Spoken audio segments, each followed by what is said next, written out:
Good morning. It is now 9:21, Thursday, July 24, 2025, and I am calling to order the meeting of the Los Angeles Probation Oversight Commission. I am Eduardo Mundo, Chair of the Commission. Welcome, and we look forward to hearing from our panelists, commissioners, and the public today on several important issues, including a presentation about PREA, Probation's Depopulation Plan, and Global Plan Updates, a presentation on some pressing human resource issues, and updates in the POC's data and information request. A busy meeting, and I know you all want to hear from the chief, so let's get started. I will turn it over to Wendy Julian, our Executive Director, to explain how you can participate during today's meeting, and then she will call the roll. I'm going to keep this quick today since we have mostly return customers in the audience here. So welcome. We really value your participation in the meeting, and I don't want to spend a lot of time talking so that you can talk. The way we're going to do this, we'll go through each item. We'll hear the presentation. There'll be an opportunity to give public comment on every item. And you can do that by coming up to the podium if you're here live or using the raise your hand function on WebEx. If you are calling in on WebEx, just dial *6 on your phone. I'm sorry, dial *3 on your phone to get in line, and then you dial *6 on your phone to unmute. You also can provide your comments in writing at info@poc.lacounty.gov. Please make sure that your comments relate to the agenda item, and if they don't, then you're welcome to give public comment at the end of the meeting in the general public comment section. We are broadcasting live and recording on YouTube.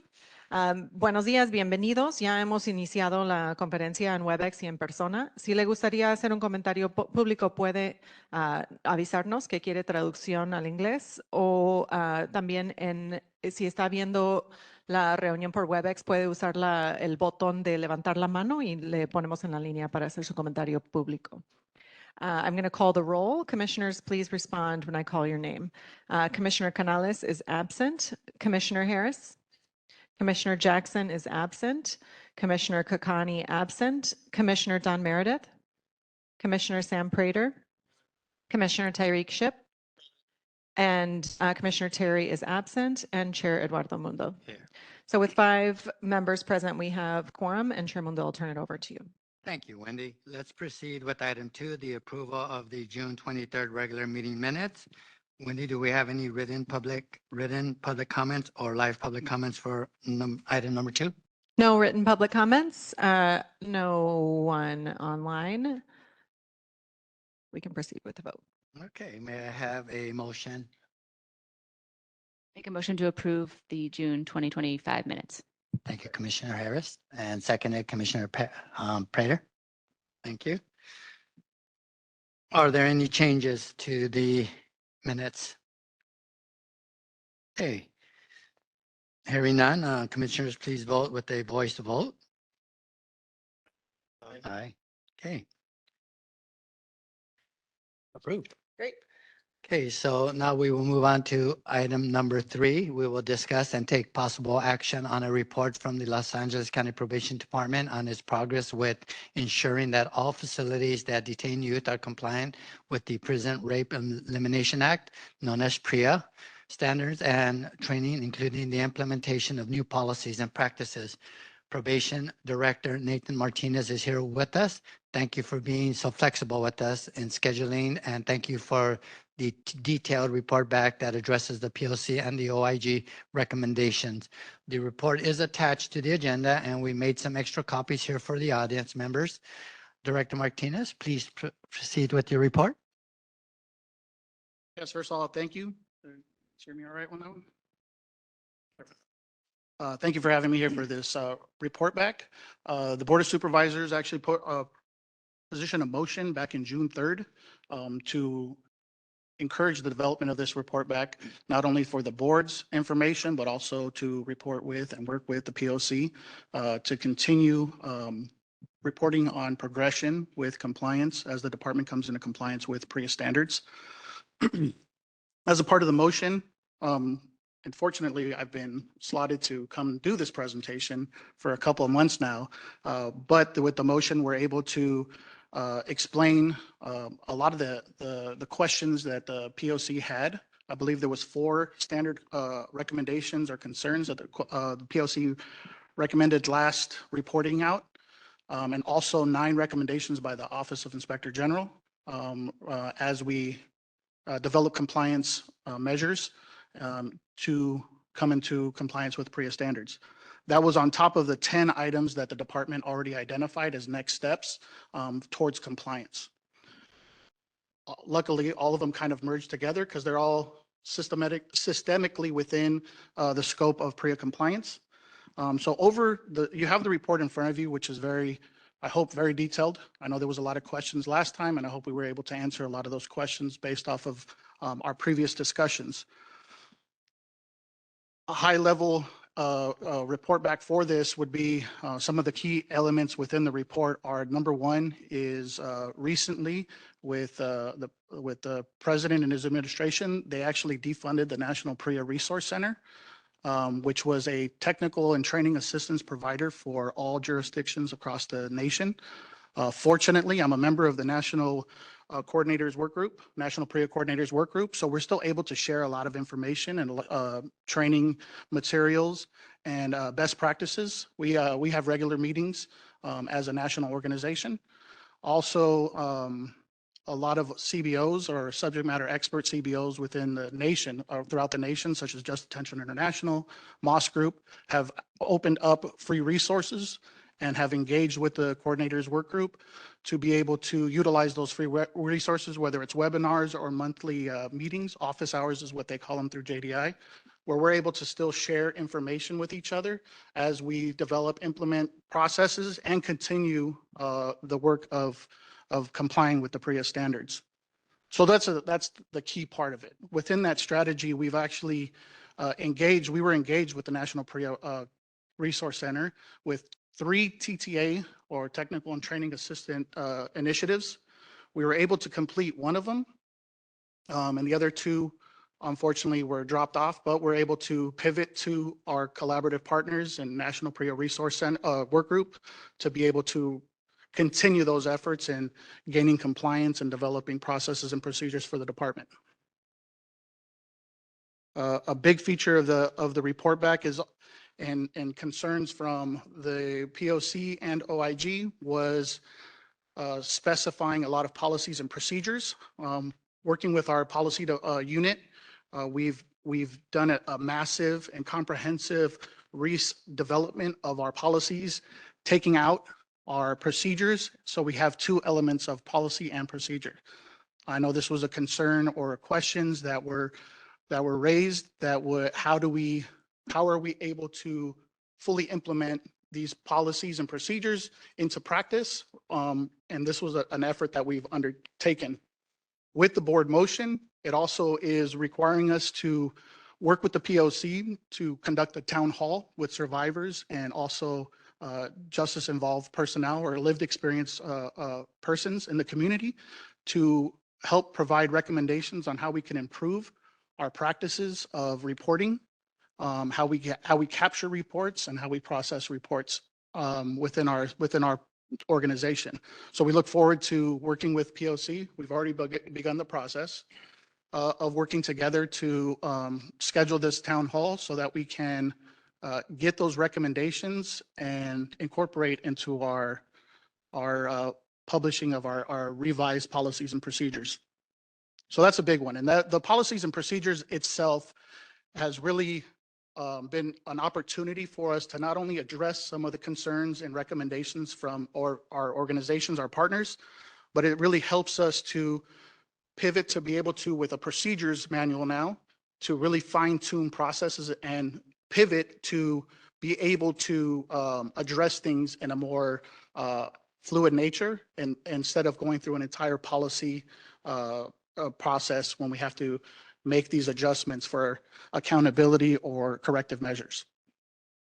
And that covers a lot of the OIG recommendations, was really specifying what my role is as the coordinator for the department, what the roles are of the PREA compliance managers at each institution, and the roles and responsibilities, how they trickle down in everybody's responsibilities for prevention, detection, and response. Let's see, and that covers training, Like I said, it was a comprehensive approach to really address all the concerns, and I hope that the information that has been provided will be able to address all those that were requested. You guys have any questions? Or I don't know.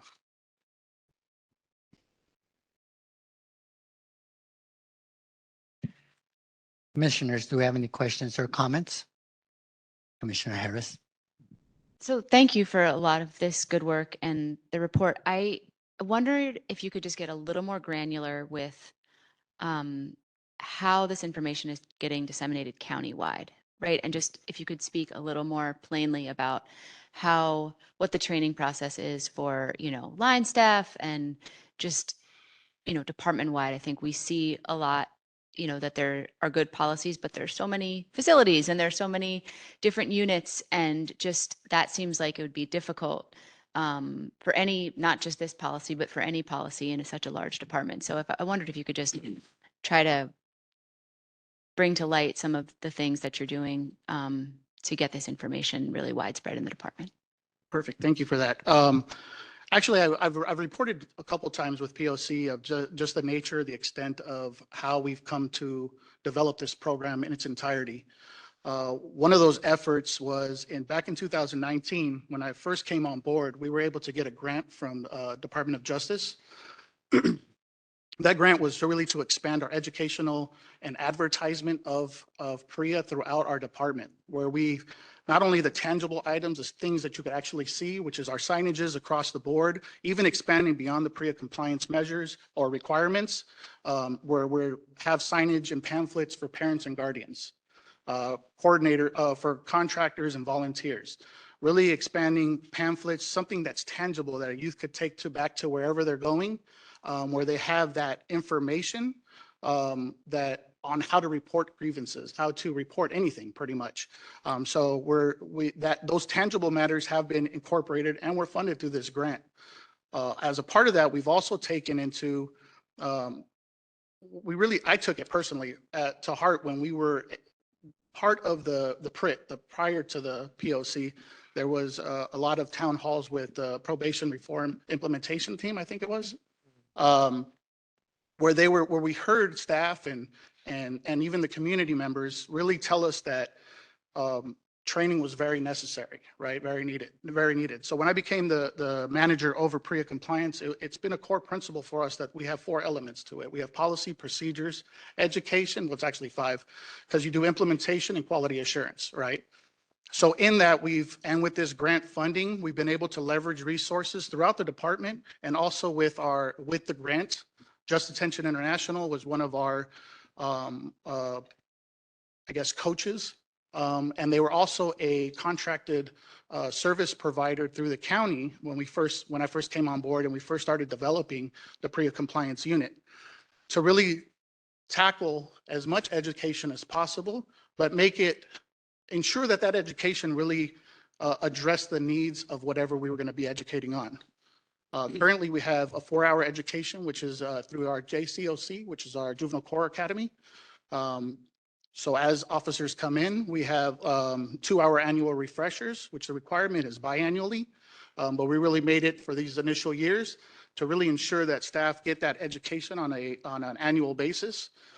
We have what's risk screening tool trainings. We're really trying to target each of these elements, whether it's developing direct sexual abuse review trainings. I think we have a total of about 8 or 9 trainings that really focus on core areas throughout areas of responsibility. We've actually even worked with POC to develop boards, commissions, and committees training. Thank you. Commissioner Meredith?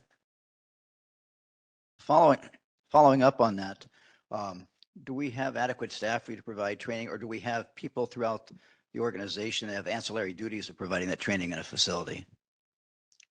I think it's a shared responsibility across the board. So we have a lot of subject matter personnel that are certified to train. A majority of our training, especially PREA compliance trainings, are dedicated there's actual dedicated staff to those trainings that are certified for those trainings. So we do leverage a lot of the resources through STO, but there are trainers within the facilities that are certified trainers to train these trainings. And then there's certain trainings like I mentioned, the POC training, I'm the only person that's certified to train that one so that you guys get the information directly from me. There's a RVAS training currently that there's, I think, only 2 trainers that are actually been selected by myself that can actually train that one, because there's a lot of interviewing components to it that we really want to make sure that that screening tool is delivered in an appropriate manner. So it really depends on the training. We'll really classify what staff is there. And I mean, but we're always constantly filling the ranks, the cadre or the ranks of staff that are certified to be able to do these trainings. And the other item is just a comment. I see you address my concerns about the investigative process and how that's handled. I appreciate that. Thank you, sir. Commissioners? Hey, Wendy, do we have any written or live public comment? If we have any live public comment, please come up to the podium if you'd like to make a comment on the PREA item. And if you have a public comment and you're on WebEx, use the little raise your hand function. As we wait for a second to see if we do, I will say I have had the benefit of going through PREA training with Nathan and then also sitting through the training for providers, which was excellent. And I actually think there's a benefit to going through training with multiple trainers because they tell different stories and have a little different approach. And this is work I've been doing my whole career around preventing child abuse and such related issues, mandated reporting, things like that. And I've learned something in every training that I've gone to through probation. So I really appreciate the thoroughness of that training. Anybody raise their hand during my little speech, Ismael? Okay, no public comment. Okay, thank you, Director Martinez. As always, a perfect presentation. And again, thank you so much for the information being sent to us early enough for us to review. Much appreciated. Thank you. You're welcome to stay and watch the meeting. Okay, let's move on to agenda item number 4, which is to discuss and take possible action on probation's plan to depopulate Los Padrinos Juvenile Hall, including an update on the most recent order to show cause hearing and the BSCC approval process.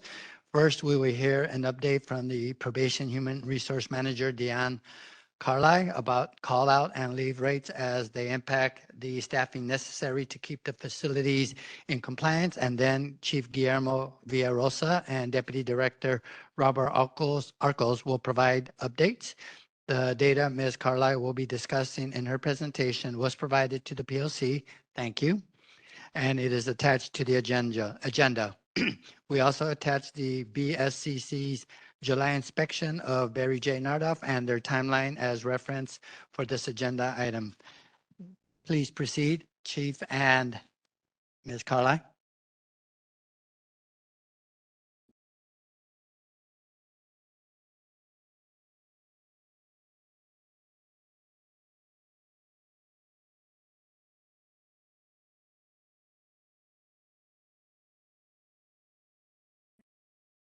So I was asked to update reporting that's been provided before.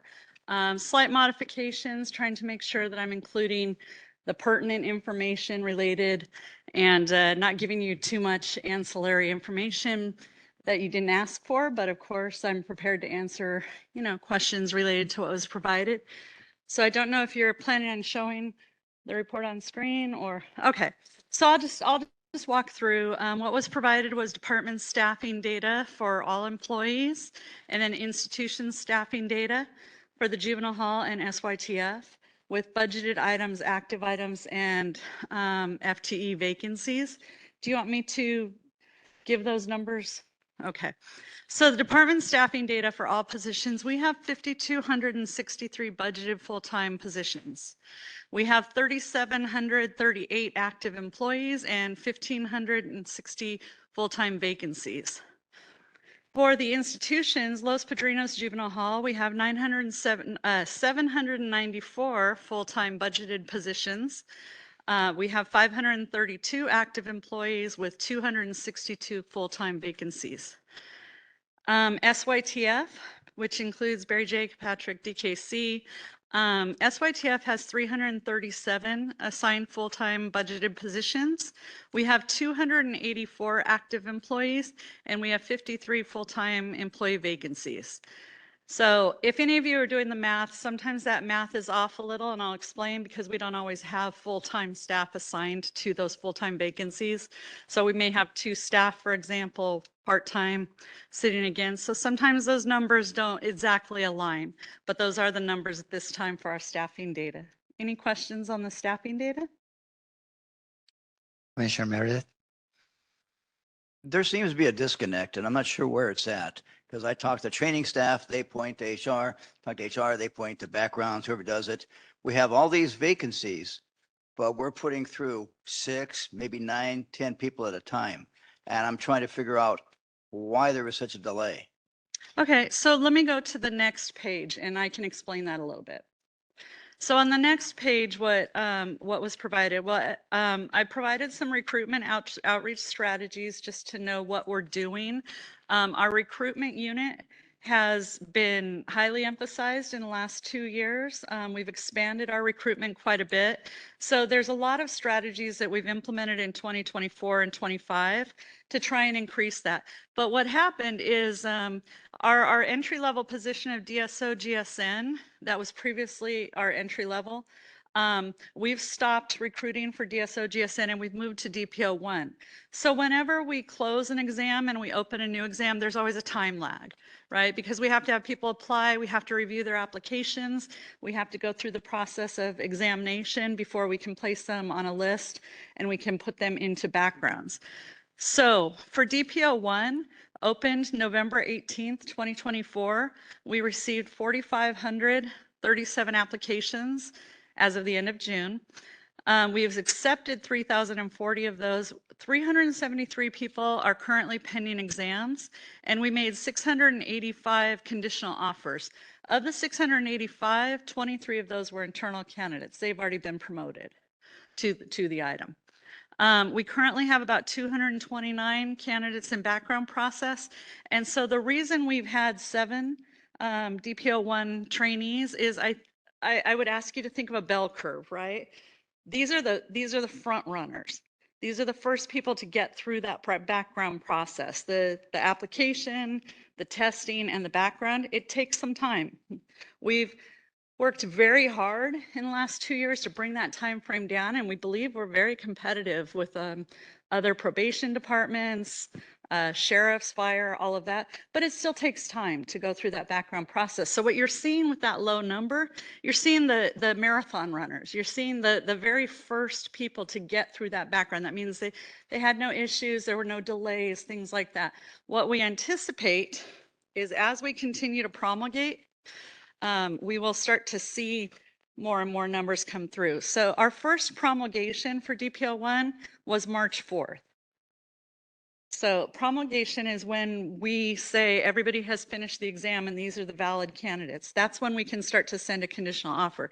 So if you look at that timeline, that's why we had 7 people in our first academy that had the DPO 1s, because it's the very front end. Does that make sense? It does, but I'm looking at the background process because that's where I'm being told a lot of the delay is. And I know sheriff's got 1,500 openings, LAPD's got 1,000.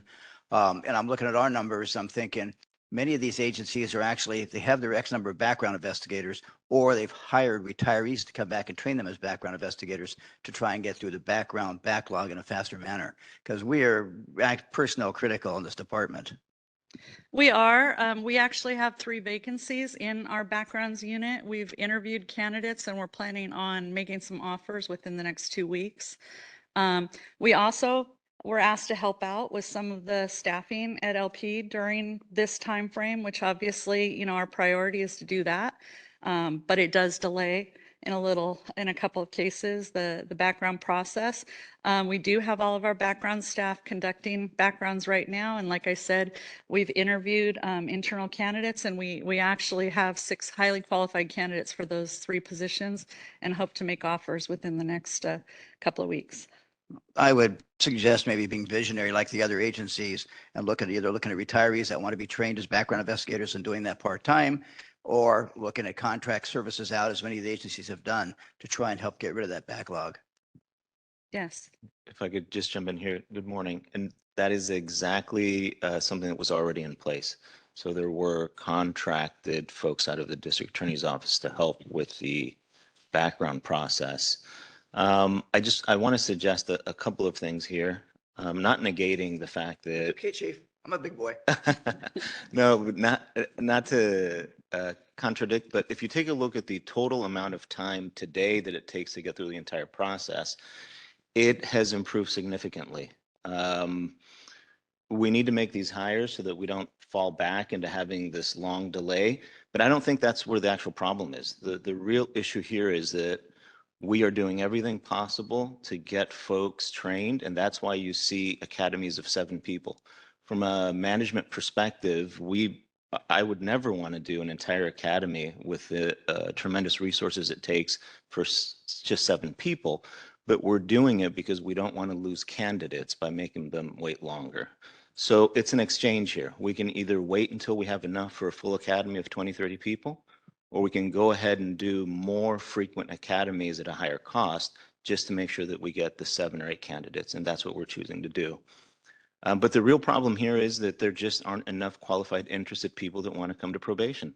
That's the truth. The truth is that for the large number of folks that put in an initial interest, the ones that are actually qualified and go get through the process is extraordinarily low. I'm going to suggest it's because it's the public facing sort of the identity of probation is in question. We're constantly in the news. I know we've discussed this before, and I don't think anybody would disagree that that makes it tough to get great candidates to want to be part of the department.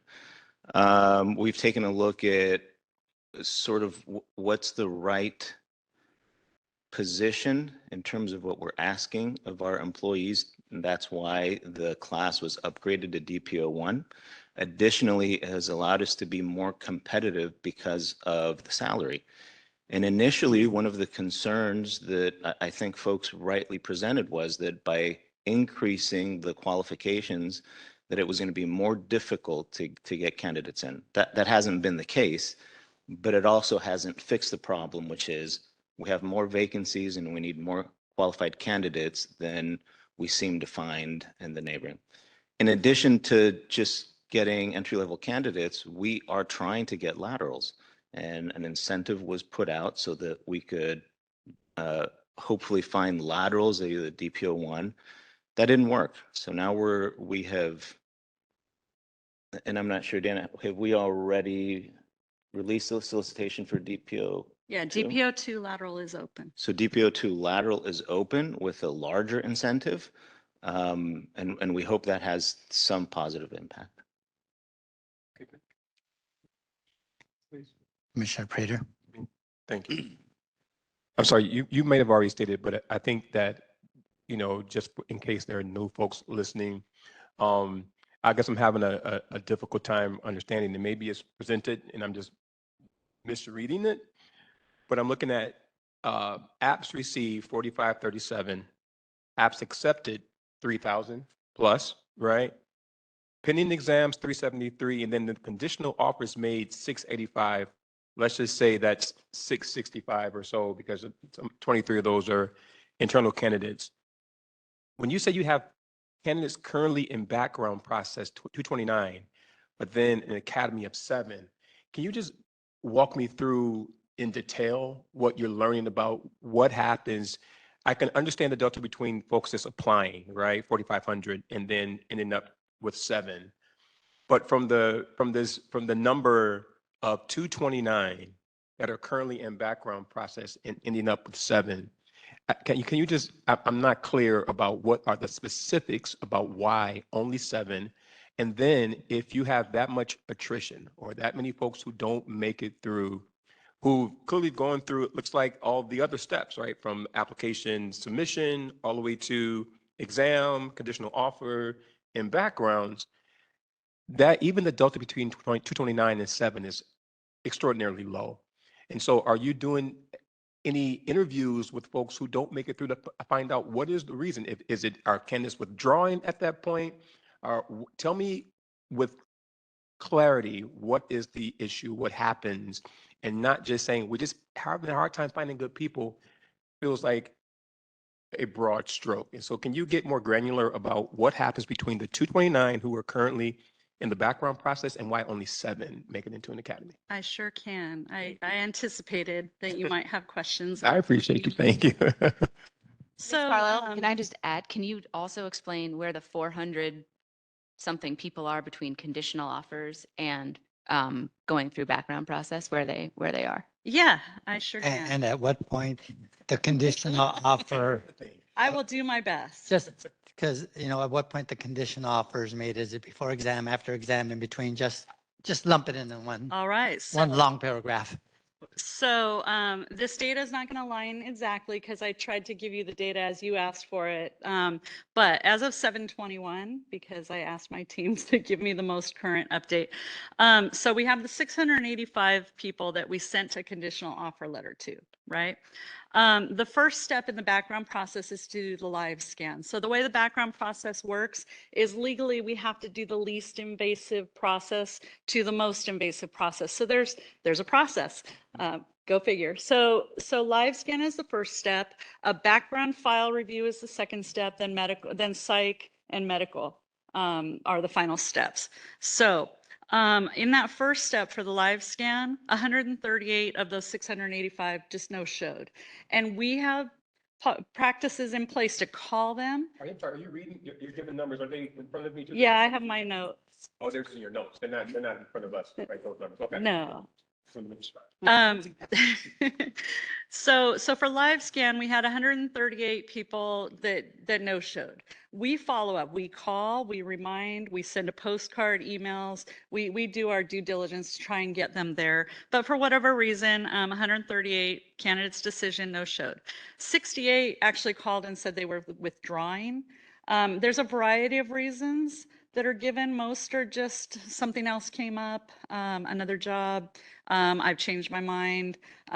There are some who, as the chief pointed out, expressed concern with the department's current state and the stability of their future employment. So pending live scan as of today, we have 16 people of the number, the 685. Of the ones that accepted a conditional job offer, that's about 67% at 463. So 463 of the 685 have moved into the background investigation process. So that's the file review where they fill out a very comprehensive guideline based on the post background folder, asking about, their associates, things like that, their job history, everything from tattoos, affiliations, social media review, all of that is in the background file review. So we have 255 of those people still in background. In the background process, we had 38 withdraw and we had 138 disqualified. So you can be disqualified if you put something in there and then we discover that it's not correct. Like, I resigned. Well, actually, no, you were asked to leave your last employment, things like that.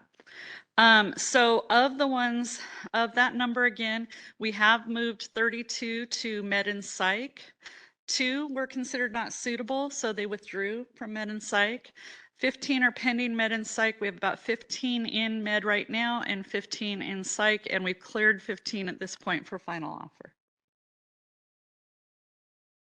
Commissioner Harris, My question. that was part of your question. And Commissioner Meredith, you look like you have a question. No, actually, I have a statement. Thank you, Chief, for clarifying this. And for those that are out there in the public, you can't believe everything you read in the media. This is a good organization. We need good people, so apply. And it helps that it's probation service week, so it's a great time to apply. I just have one follow on now. I promise I'll get out of the way. You talk right into the mic, please. Thanks, now. Sorry, y'all. Just one quick follow up and I'll kind of gather your hair so you can continue your presentation. So has there been, if we have a process, right? And I can certainly appreciate wanting to get the absolute best folks, right, possible. But if a process that starts with 4,500 something folks and nets you 7, doesn't that require us sort of like examine the process by which, you know what I mean? Like, I mean, are there ways that we've been looking at, like, okay, if the goal here is to sort of like, fill these vacant positions so we can truly serve the county and the youth and folks in our care, does the process then need to be looked at differently? I mean, and when has that been under review last? To sort of, I know that perhaps there's some legal sort of like, requirements that we can't avoid, but I'm just wondering, that's a really, that the delta between that number and who makes it feels extraordinary. And I wonder sometimes, is the process, does it need to be reviewed at all to sort of like get us the result and the outcome that we want? I'm just that's a curiosity of mine. And so your thoughts on that? No, thank I think it netted 229. 7 are just the ones that are in training. I get that, but that's the ultimate outcome is that you got a cabinet with 7 people. Yeah. You start with that with thousands, and then you end up with 7. So in the final analysis, we just heard the details, hundreds, in the currently in background process are disqualified for whatever reason, right? And so what about this process? It's kind of curious for me, right? That says, why do we get so few people? Thank you for the opportunity, because this is something that I don't think the public ever really gets to have addressed. I want to be clear, this isn't unique to probation in LA County. This is the state of affairs, certainly for all law enforcement agencies in California. This isn't atypical. The amount of time that we spend in the background process, we're within the norm or better than our partners currently.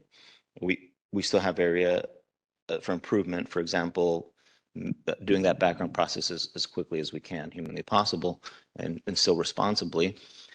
But it's normal to have this large number of candidates and then only have a very small percentage of those that are actually eligible and want to go to the peace officer basic training. What I will tell you is that this is the least rigorous peace officer recruitment process that is still legal and responsible. So that if you were to compare our process to some other agencies, this is the floor. We are only doing the things that are legally mandated by post or close to it. I would not be in support, even if the law didn't require it, to make it less rigorous, because we put folks' freedom as a core responsibility of the decision making that these officers will do day to day. And so we need to know who they are, and we need to know that they can do this job. I think then where we turn is, well, how much of the work we do needs to be peace officers? And I think that's the conversation that we've been having over the course of the last 2 years, which is we need to get this right. We need to make sure that the things that I need a law enforcement officer for are the things that I'm dedicating these positions to, and that I'm putting all the training toward them, and they could do it professionally. And if there's room to have sort of cognate or experts or folks that bring something else to the table, that we hire those folks to be part of the larger team. And we're in the process of doing that. We're certainly haven't ended that. We're still exploring. It certainly has led to the creation of at least 2 other classifications so far. Safety and security specialist classification took away some of the, I shouldn't say take away, it freed up our peace officers to interact with the youth that we have in the facilities rather than use them on the perimeter. The creation of the probation assistant position, which we have just recently started using to be used in the field to have interactions with clients, and do some of those referrals so that we could dedicate the probation officers to where they're absolutely mandated. And we're still open to exploring other classifications or having other departments participate in some of the services that we provide, so that we're best utilizing those probation officers where they're needed, with the knowledge that there isn't a large pool to draw from tomorrow, that all of a sudden we're going to double or triple the peace officers that we have. I hope that answered some of your. Commissioner Meredith? Yeah, I've mentioned this before, and I'll just toss it out again. When we have personnel that are retiring, we should be offering them the opportunity to stay on as a reserve probation officer. The sheriff's department do it, most municipal agencies do it, and they can do their field functions or whatever else they've been doing, but it creates a resource for us. I'm just tossing it out because I think that's an HR function. It is, and you've been a strong advocate of that. We're currently in the process of creating something between a reserve and an intermittent position for deputy probation officer, so that in addition to utilizing 120 or volunteers, it can be reserve at no cost, that we're also offering the opportunity for those that are not in a position to commit full time or are retired or have another job that can provide some services that they could be remunerated for that. Commissioner Ship? Real quickly, I had a different question, but I want to ask this one because you mentioned it. You spoke about like other departments doing services for the department, and can you speak a little bit more about that and like what duties they can't do just because they're not peace officers? Yeah, I don't, every time I talk about other departments, I get in trouble for days to come. Folks don't like for me to speak on their behalf, as I don't like other departments to speak on my behalf. What I will say is that fundamentally, we believe in the interdisciplinary approach. It's been extraordinarily difficult to get there because safety is paramount and the responsibility of probation and probation officers.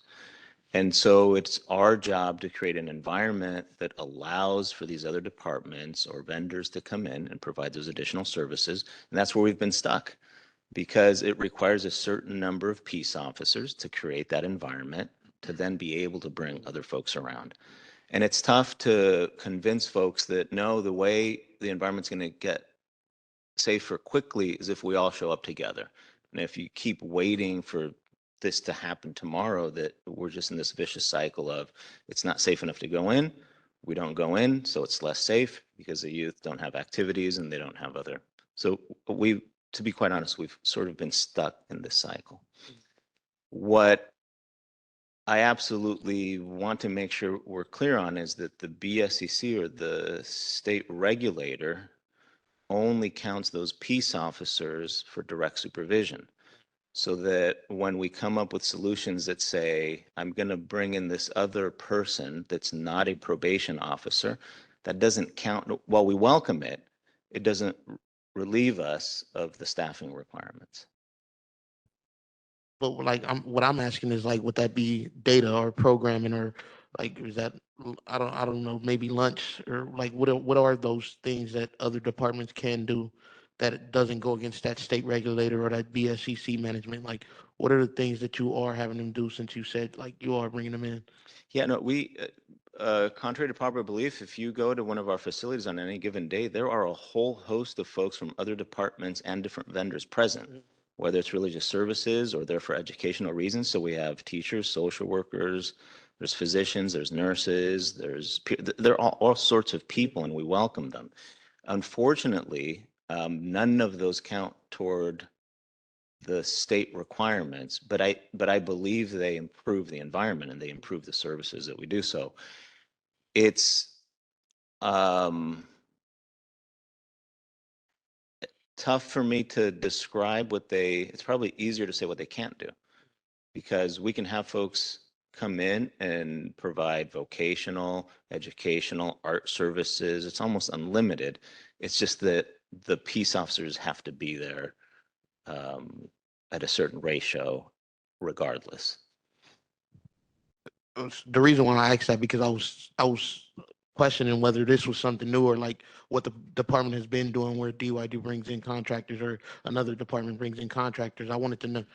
I believe that it was something completely different, but I understand now.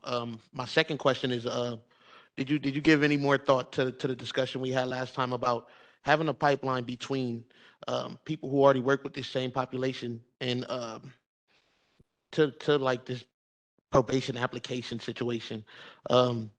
We got I want to say we have a bunch of housing. I mean, Commissioner Prater, and you probably could speak on this a little better than I can, but specifically with housing these youth, there are youth housed all across LA County with people who meet those standards of bachelor degree, no convictions, who would be an ideal candidate? Have you given more thought to trying to recruit some of those people to be a part of the department? Yeah, no, I thought it was a great idea as a different pipeline. I have to confess, I've done very little on the recruitment piece personally since I was last here. There have been a couple of other matters at hand. Thank you for the reminder. I just have not had an independent meeting with the recruitment side, but I liked it the first time. Thank you for the reminder. And maybe with Diana here, that's even better that. Well, I can tell you of the class of 7 currently in the academy, I went and did orientation, and I was very happy to speak with one young lady who was previously a subcontractor providing educational services and fell in love with what she was doing and applied and is now an employee of the department. So we do outreach to all. If there's a way that we can do that comfortably, because we also don't want to poach too much, but you know, obviously We do want to poach. yes, but in partnership. Maybe that's the P word we want to use. In partnership, we would love to see that. I mean, I've worked for other public agencies, mental health agencies. I've seen what happens when people move from one area of the business to another and how it supports and just strengthens. So obviously that is a candidate pool we'd be very interested in, as long as they meet the criteria and are able to pass that background. I think one of the, back to Commissioner Meredith's recommendation, longstanding recommendation on strengthening our reserve program, that really is a place for folks to learn actually what the job is before they make a full commitment, and they can still do it while they're working somewhere else.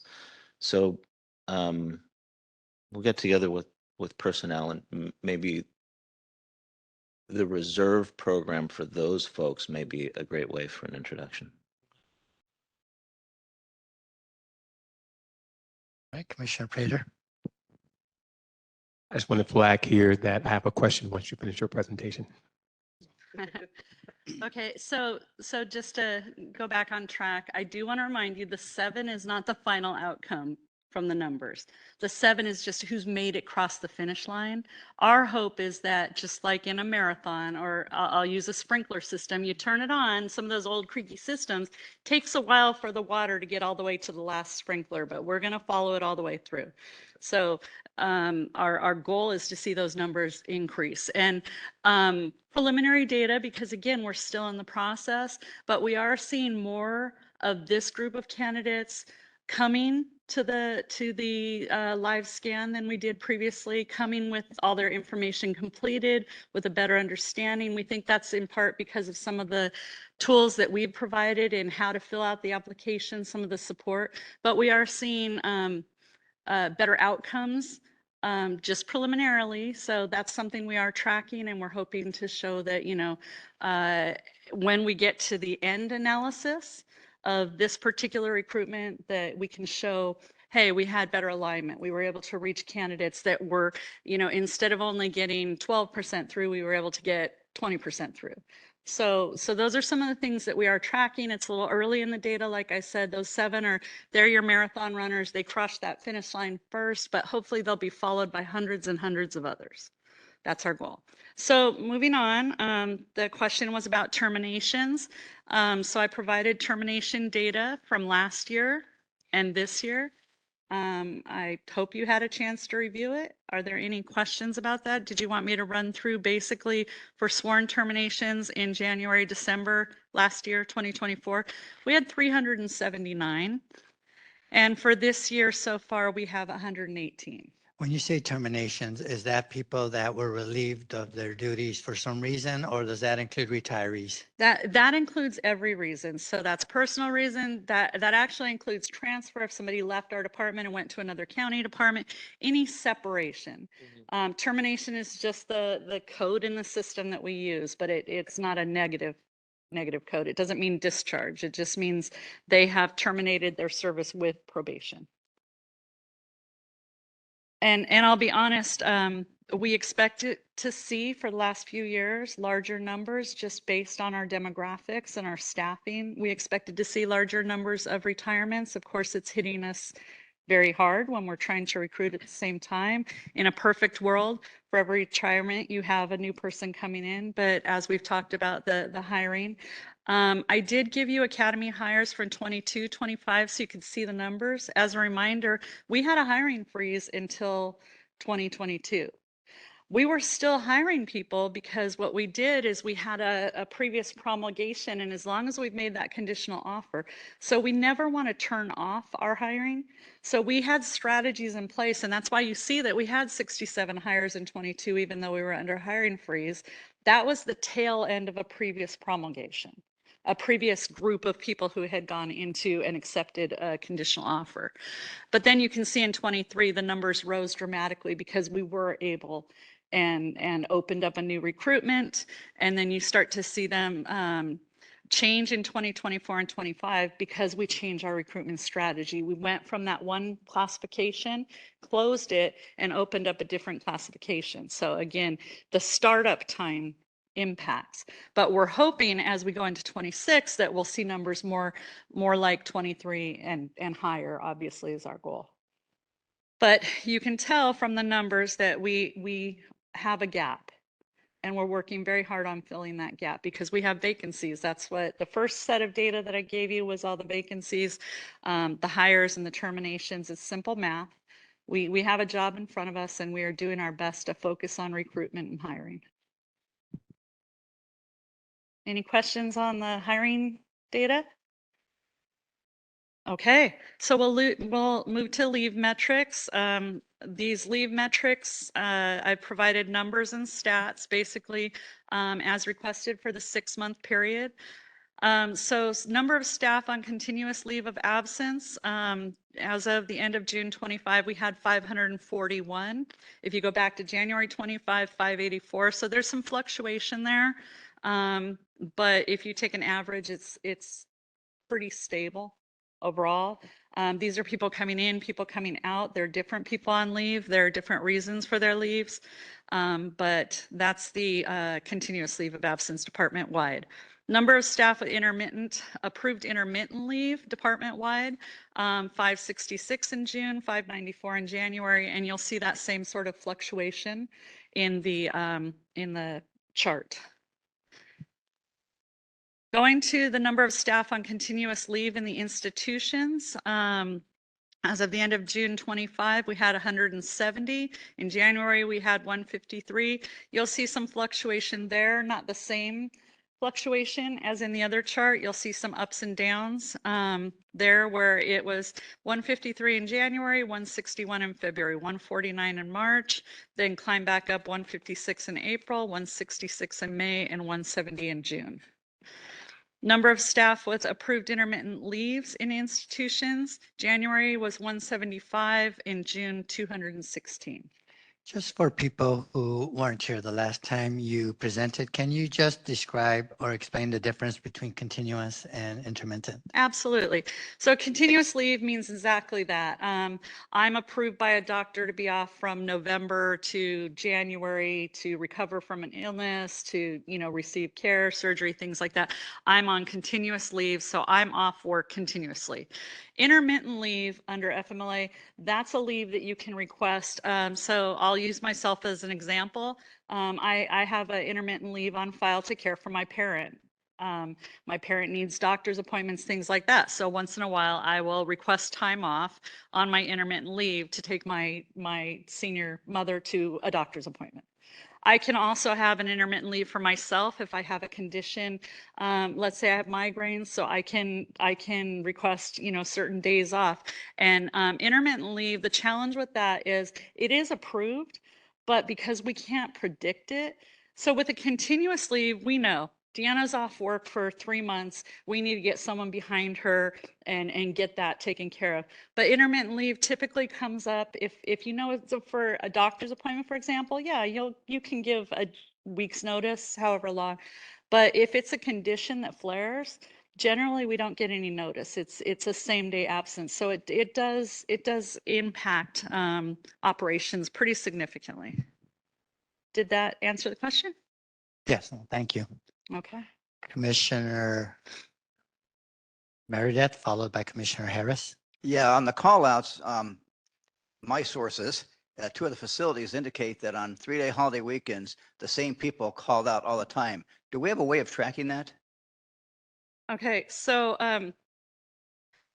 I'll wrap up the leave and then I'll go to the call outs, but I will say I don't oversee the call out data. The call out data is overseen by operations in our scheduling unit.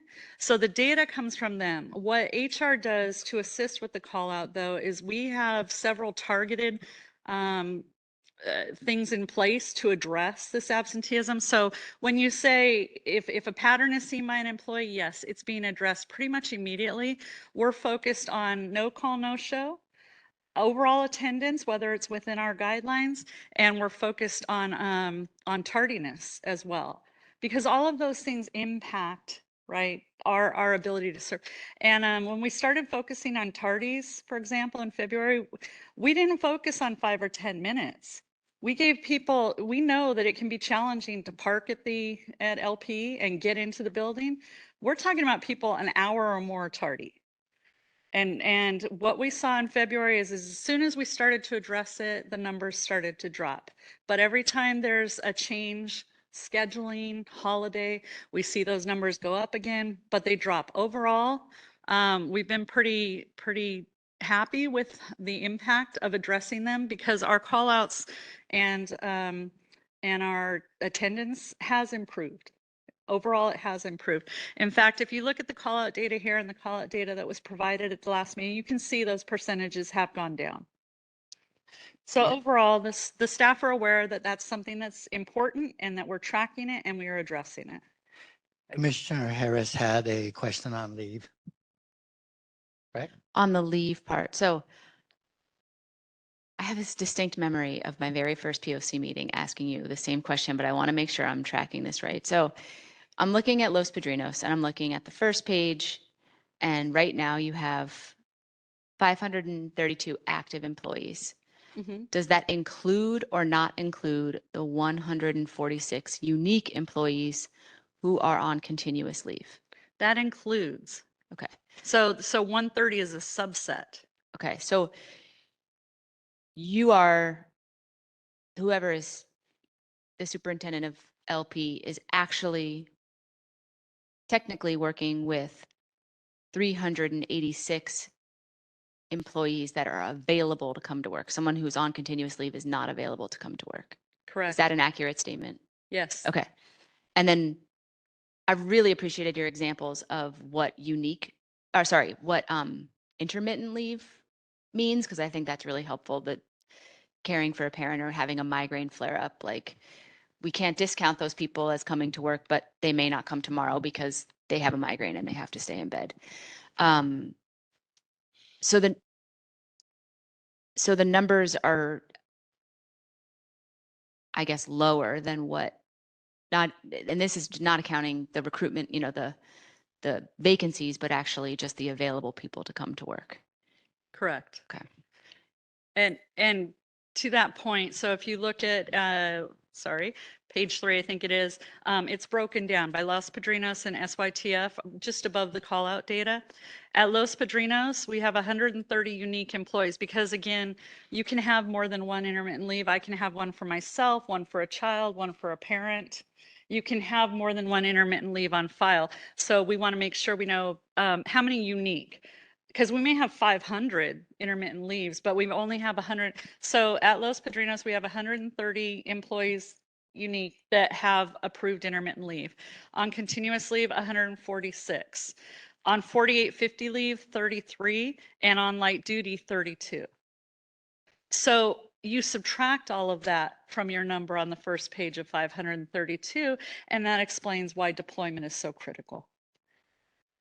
Thank you for that. And I just want to just build upon Commissioner Harris's question about, so I have two questions. The first question is, and perhaps you've already given this because there are lots of tables to kind of make meaning of here, but is there a way that, do you have data, and maybe this data is retrospective, right? Where we say we have 1,500 vacancies or so, right? And then we have the number of call outs and continuous and intermittent leaves, and then people who just are late to work, et cetera. So on any given day in any of our facilities, there's a number of staff that are required that we need, right? So if every position was filled and no one called out and everyone was there, it was a perfect day. You know, what is the number of staff that is needed in each facility? And then if we look back in retrospect over 2024 and say, how many people actually showed up on each of those days in the facilities? Like, do we have data that tells us in LP, there should be, in an ideal case, there should be 50 people that should be there, right? And then what has the data told us about like how many people actually show up to work, you know, given the call outs, given the continuous, the intermittent, and all the other factors that leave people not being on site. What do those numbers look like? I think that'd be helpful to understand sort of like what is the picture of like what this problem of staffing is. I'm thinking about that because one of the supervisors said in response to the receivership by the state that the issue of like staffing is still going to be an issue, right? And what was scant, there was scant information in that press conference yesterday that talked about, well, what is the plan to solve that? Like I'm looking at this, and I hope that I don't know what solution the receiver is going to have to address this issue. We have all the vacancies, the call outs, intermittent, continuous. So what is the number of folks that we need in each facility every day to actually give the care that our youth need? And then who's actually showed up? How many bodies have actually been in the buildings each day? Do you have that data?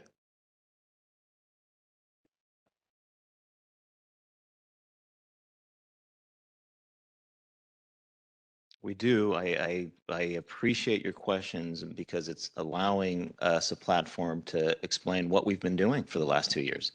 It is everything you're describing. It is using every possible sort of prediction mechanism, and yet being unable to know who's going to show up. So, for example, we know what the minimum number is to meet the state requirements. That's listed out. Then we've taken into account the average number of callouts and added that to the deployment. And then we've taken into account what day of the week it is, because there's different behavior on weekends or whether it's a holiday. But you cannot run a detention facility guessing just how bad the behavior of your employees are going to be. It just becomes impossible. And so if I count on 50 employees showing up and I have to schedule 75 because I know that only 50 of them are going to show up, this is sort of a never ending, you're chasing yourself, because if I overstaff, then I have less availability for the next shifts. I have less people available to do field services. If I get it wrong, then I'm under the minimums. This is insane behavior. I want to make something very clear that this is not normal. And I keep saying that. And I need to find a better term. Let me make this clear. I challenge you to find any other agency in which there's such a high percentage of employees not available to work, or another law enforcement agency where the behavior by employees is matched by the generosity of the civil service process. And so we've now been discussing for 2 years that if we can identify employees that are consistently tardy or calling out, that there should be some punitive action, because that endangers their fellow employees. And it also puts us in a predicament where we cannot provide appropriate services to young people in our care. And yet here we are, because despite hundreds and hundreds of disciplinary actions, we've barely made a dent in behavior by employees. So either they're incapable of doing it or unwilling to do it. Now, I don't want to besmirch the extraordinary employees that are pulling double and triple duty and are keeping us afloat. But it is also true that this is sort of unprecedented, irresponsible behavior that has led us here. And at the core of this is really the fact that we're having to guess who and how many people come to work, and the fact that they get to continue to behave this way and continue to be our employees, because the civil service process does not see this behavior as catastrophic as I do.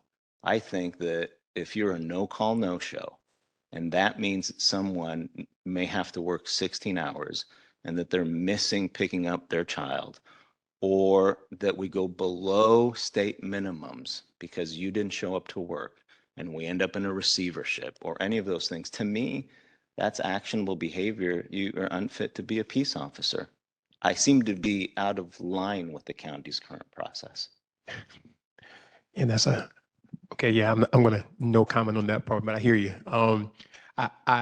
But my second question is related to you talked about, Chief, two different classifications that were created in order to, my guess is to provide the service that the youth need inside, that don't necessarily need the peace officer sort of like requirement or designation. Can you tell me more about, or talk more about where you are in that process? You know, what, like, if those positions have been posted, how many people have been hired in those new classifications, and because they don't meet the peace officer sort of like, you know, that bar, right? And so I know that we still run into the problem of, you know, the minimum that is needed in a facility to meet the state requirement to operate a facility safely and et cetera.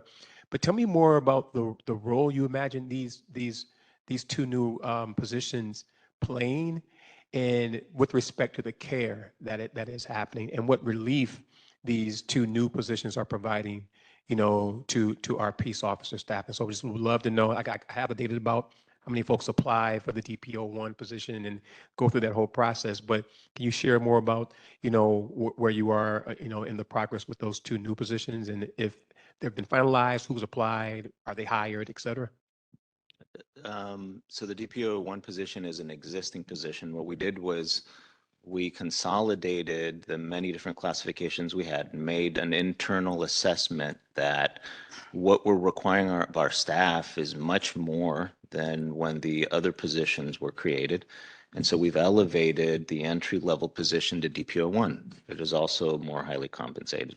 That was a significant switch. We're still in the process of it, and many of our current employees also qualify to be elevated to that position.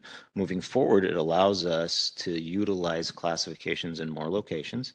And again, I said from the beginning, it makes us more market competitive. With respect to the non-peace officer classifications, those are positions that are working to support the functions, but don't replace the need, and really don't have an impact on the services that are provided to the youth. It's the other way around. What it does is it takes services that aren't direct youth and don't have direct interaction with youth. So the probation assistant really is for the field and the adult field, because we know that we've significantly impacted our ability to provide adult field services.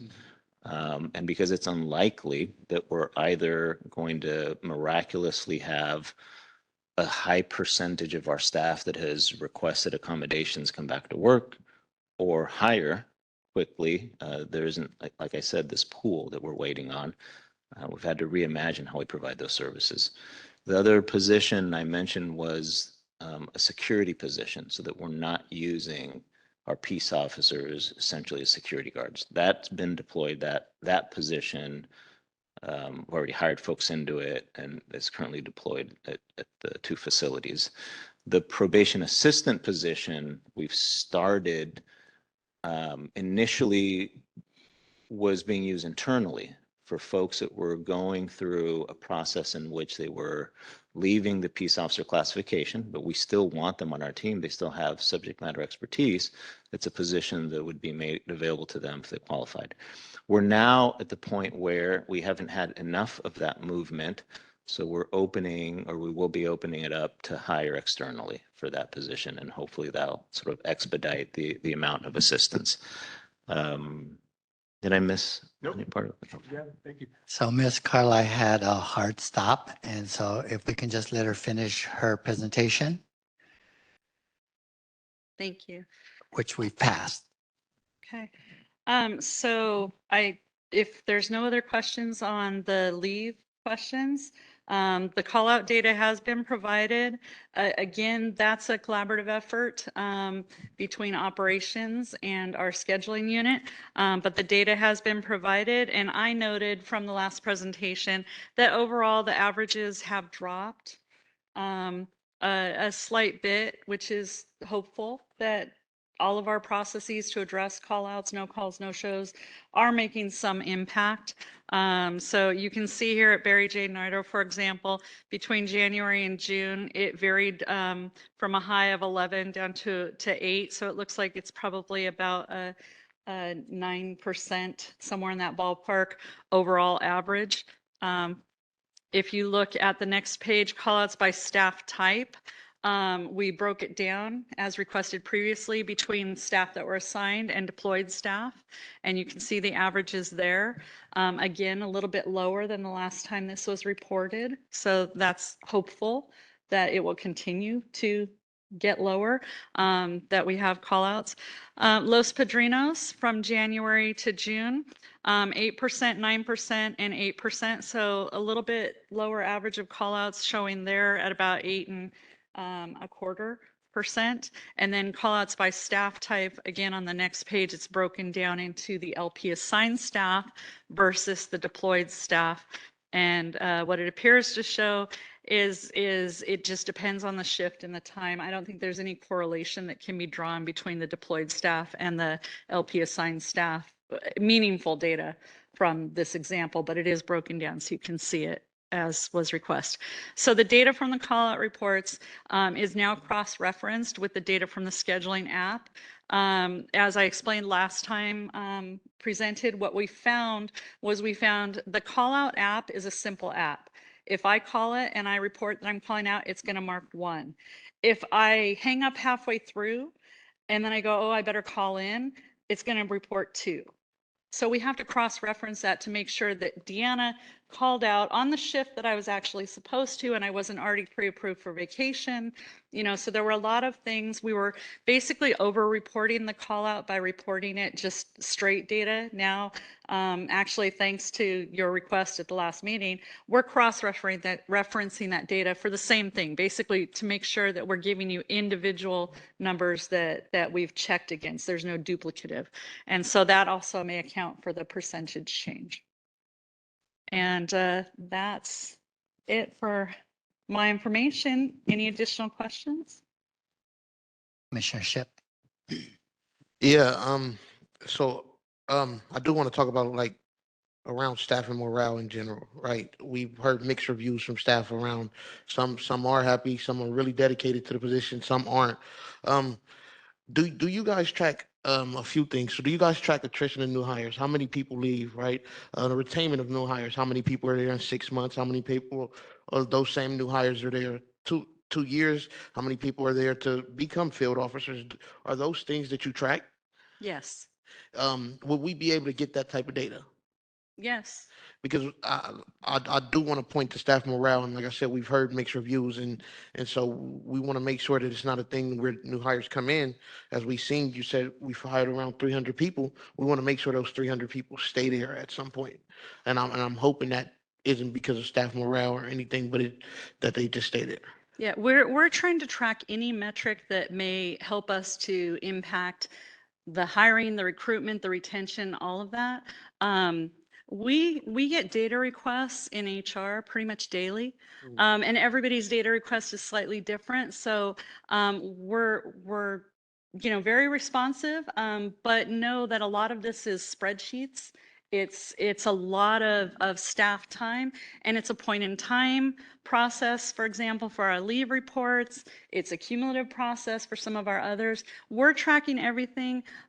We want to be very responsive, but we want to make sure that what we give you makes sense too, and that we're giving you, people may ask for something, but what they really want is something else.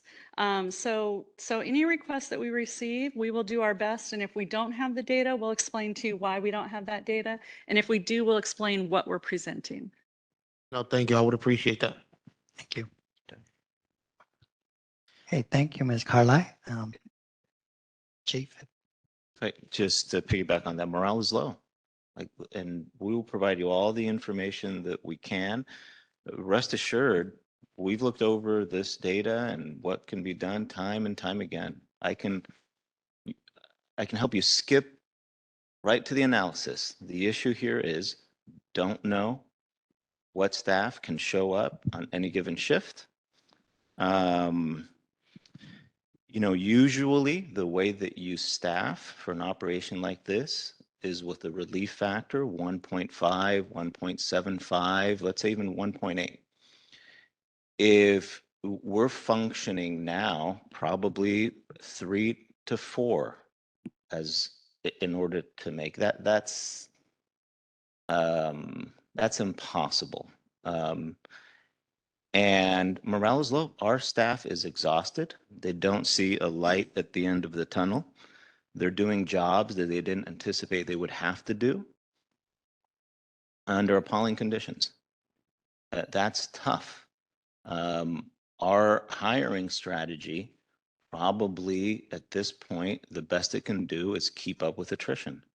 It's not going to fill those other positions. Yet, having said all that, that's not the problem. The problem is the number of staff that we have on the books exceeds the number of staff I would need to run a facility. They're not available to do the work. And unless the entire county thinks that it is wise, appropriate, fiscally prudent to hire 4 employees per position, that's the situation we're in. I don't know of a budget that could support that. I don't know where we'd get the employees to do that. And really, it's the definition of insanity. And so they're either something different has to happen here because chasing a recruitment strategy isn't going to solve this in the short term. And again, to use it for the 12th time, to be clear, in a moment here, you'll probably hear from the union to tell you that this is caused by a probation's lack of hiring or a hiring freeze. We need to stop that nonsense. Since I've been here, we have been open for hiring to the point where we will do an academy for 7 people. The number of people, again, to use common vernacular, on the books exceeds the number of employees that we need. However, different than every other agency, they are unavailable to do this work for one reason or another. No, I'll pass it to you, Commissioner Meredith. But the reason why I'm asking this is because, right, from 2022 to 2025, we see around 300 hires, but here, just in 2024, we see 379 who have been terminated. So I'm trying to make sure that a big chunk of that 300 hires that we did have are not leaving within 6 months or to a year, and that we're keeping people on. They have been. They have been. We've run some numbers and it is much higher than we expected, which is why we're focused on some definite retention strategies for our newer staff. Because yes, it is heartbreaking for as hard as the team is working to bring people on, to lose them within 6 months at 50% or more. Commissioner Meredith? Yeah, Chief, just as a matter of information, I've been doing this 23 years. And yes, for the union guys, you all know me. I'm an old union vice president, but I'm also management. And it's an organizational culture that goes back decades, Chief, predates you. Much of what is because of contracts or benefits granted by the Board of Supervisors during negotiations that has created it. We have a lot of hardworking people that come to work, but there is a number because of cultural history here that have taken advantage of the situation. And go ahead. Sorry, Chair Mundo. So then what is the solution? I guess I hear the problem. You have quite the conundrum, right? We have this, getting folks in the door and qualify folks in the door is a challenge. You have a workforce that you have to pray and hope and wish show up. And so if I think in an earlier comment, you alluded to why can't action be taken against folks who don't show up to work. But even if you were able to do that, then that only puts you further in the hole, right? Because then you'd have even less people, right? We don't have enough people that we're bringing into the door new. And if we were to, by some action, you know, I'm just gonna say it plainly, get rid of folks who aren't performing, that you end up, you know, cutting off your nose to spite your face type situation. And so then what solution have you and your team put forward to the Board of Supervisors to sort of say, here is what we believe it will take to turn this ship around?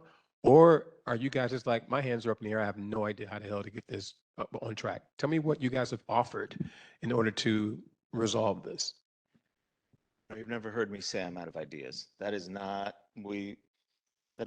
part of our vocabulary. The truth of the matter is that when we're dealing with organizational change, it takes time. And so many of the strategies are sound, but they take time. And what we don't have in this county is a lack of pressure from external oversight that takes much of the energy and resources of the department. And so we have POC. Let me correct myself. I was going to clarify. For folks.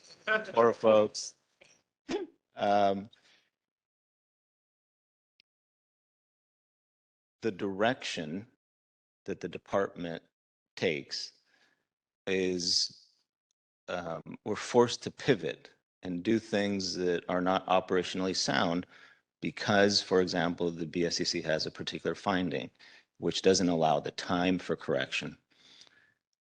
I don't want you to misconstrue that.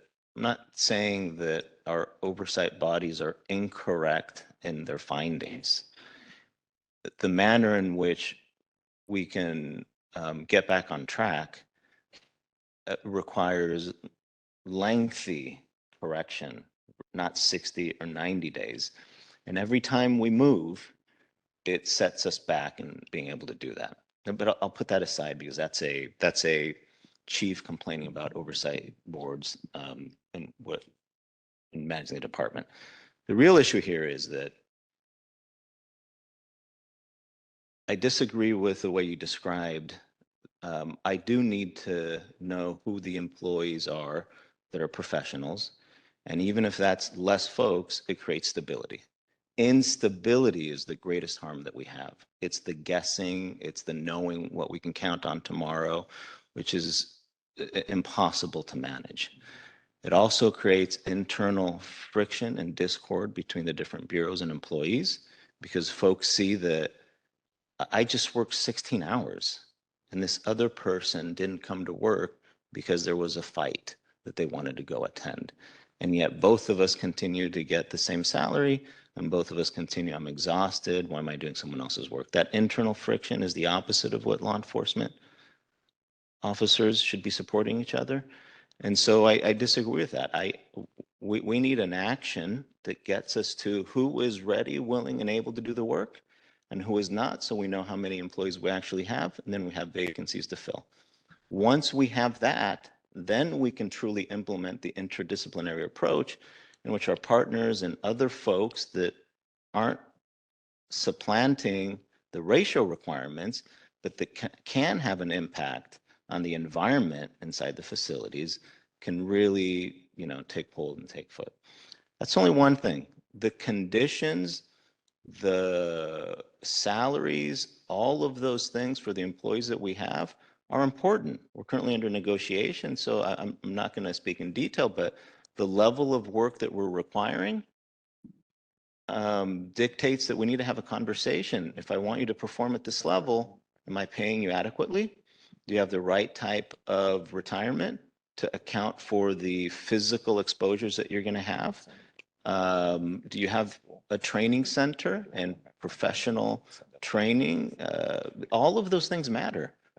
We have to address that with the staff that we have if we're going to ask them to remain with us as well. These are all things that we've started going down that road, but that at every 30, 60, 90 days, I'm just for a brief second going to go back to the complaining chief part, are derailed. These aren't things that can be done quickly. These are things where we need community partnership to say, this is the 2-year plan. We need some relief for those 2 years. We cannot every 60 days be changing if you believe in it and if you think that that's where we want to go. You know, when I visit Los Padrinos, I get there at about 5 a.m. And I usually go on holidays because that's when you see the professionals.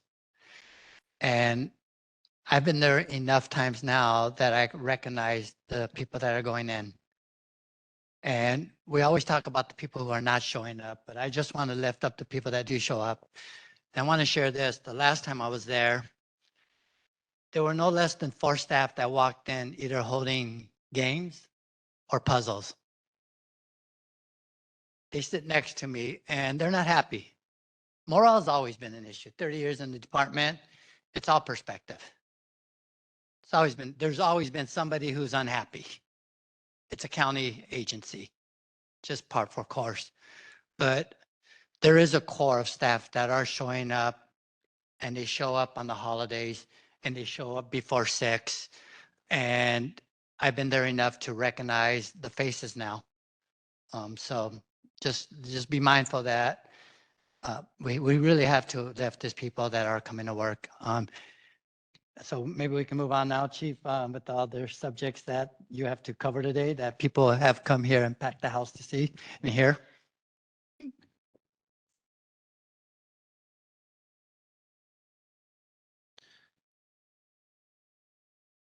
And since I took most of Deanna's time, I'll be brief. The 2 issues I have to sort of update you on is the latest hearing with respect to the depopulation plan, Judge Espinoza, and then the filing by the Attorney General with respect to seeking receivership. And so maybe I'll do that in order. At the last Friday at the hearing with Judge Espinoza, the depopulation plan, it was essentially an update and to determine if it's still a feasible plan and should move forward, or if in fact the original order should take place. The hearing, a new hearing was set for September, mid-September. No changes to the depopulation plan. Updates were given with respect to where we are with seeking BSCC approval to use NIDOR for the juvenile hall for those that are expected to eventually be SYTF, and the utilization of Kilpatrick as an all-girls campus. The order was amended for probation to moving forward, provide the ISD plans with the construction projects and those due dates. I can only assume there was some question as to whether the aggressive dates that I have provided are in fact feasible. My statement was that the first week of August, we would be ready from a physical plant perspective, to do all of the moves, the Kilpatrick, the Nydorf, and the Page moves. The only thing would be pending approval from BSCC on those.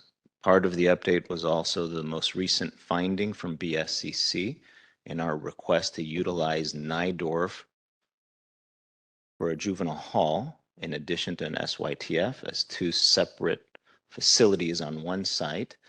BSCC chose to conduct an assessment of SYTF to determine if we had remedied the juvenile hall deficiencies from the past. And they found 3 areas in the SYTF side that needed remedy. We believe we have fixed those and submitted for technical assistance to BSCC, and of course we'll await their answer. So that's the update with respect to the, should I pause for questions on that?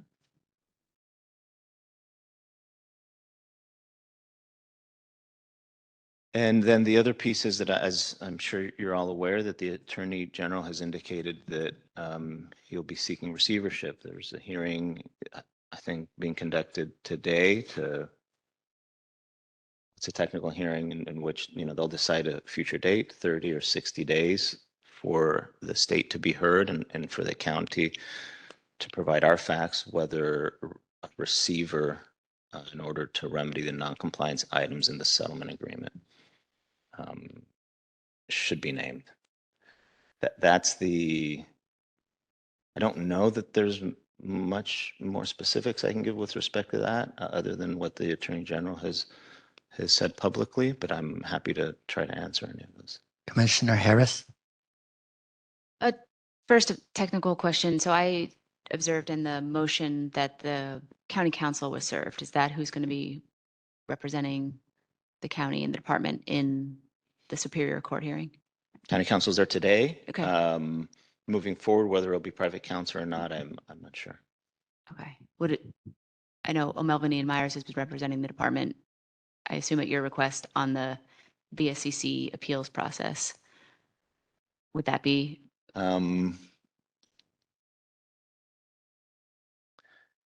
That they represent the county. They represent the county? Yes. Okay. So I listened a lot during my colleagues today had a lot of questions for Ms. Carlisle, and I was listening a lot. And it was, I'm glad we got to this point of the meeting. And I think it's really important to talk about staffing issues and what the issues are. And I appreciate hearing from you and that you're here today talking about your perspective on staffing. I don't think anyone, I mean, you've been in this role for about 2 years, right? And my understanding is you were not an employee of the department before that. You came from Sacramento. Is that right? So no one thinks this originated. I mean, this is, I think everybody in this room, if we can all agree on one thing, this has been an issue for a long time. There's always been good people, and there's always been major staffing issues and frankly, major conditions issues.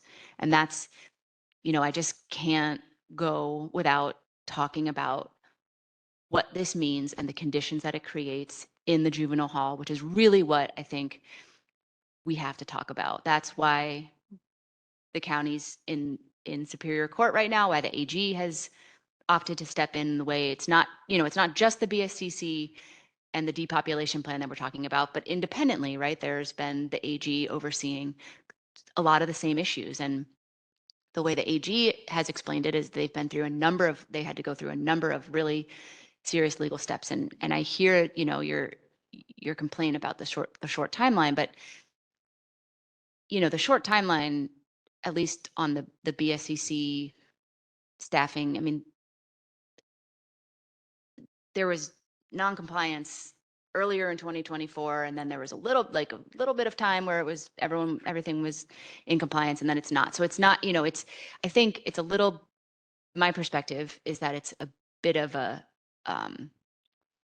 it's a bit rosy to say that, that these are really short timelines and it's impossible to make moves and there's long-term issues when this is long-term cultural shift, when really on the other side of that, there's been so much suffering for a long time, right? So much suffering of kids, so much suffering of staff, so much suffering of culture, so much, I mean, the point of the department, at least on the youth side, and the point of the youth justice system is to rehabilitate young people, right? To leave them in a better spot than when they came in. And we really have to reckon with that as we're talking about all of these technical issues, HR, morale, but on the flip side of that, like that leads to, so if 3 staff are required for a unit, only 2 show up, what does that mean? That means maybe much more room confinement on that shift for the young people. That means potentially less rec time. That means potentially, not getting to a medical appointment because no one's there to safely transport, to walk a kid from their unit to the unit. All of the, conditions of confinement that are talked about in the BSCC, Title 15 regulations, in the Youth Bill of Rights, all of these things that are really talking about basic standards, you know, and I'm talking a lot. I'll try to wrap it up, but I just, you know, I just have to uplift all of the consequences and all of the mental and physical and emotional safety issues that come up for young people that are under the county's care that are a result of the culture that you're talking about trying to change, of the staffing issues that you're talking about trying to change. And, you know,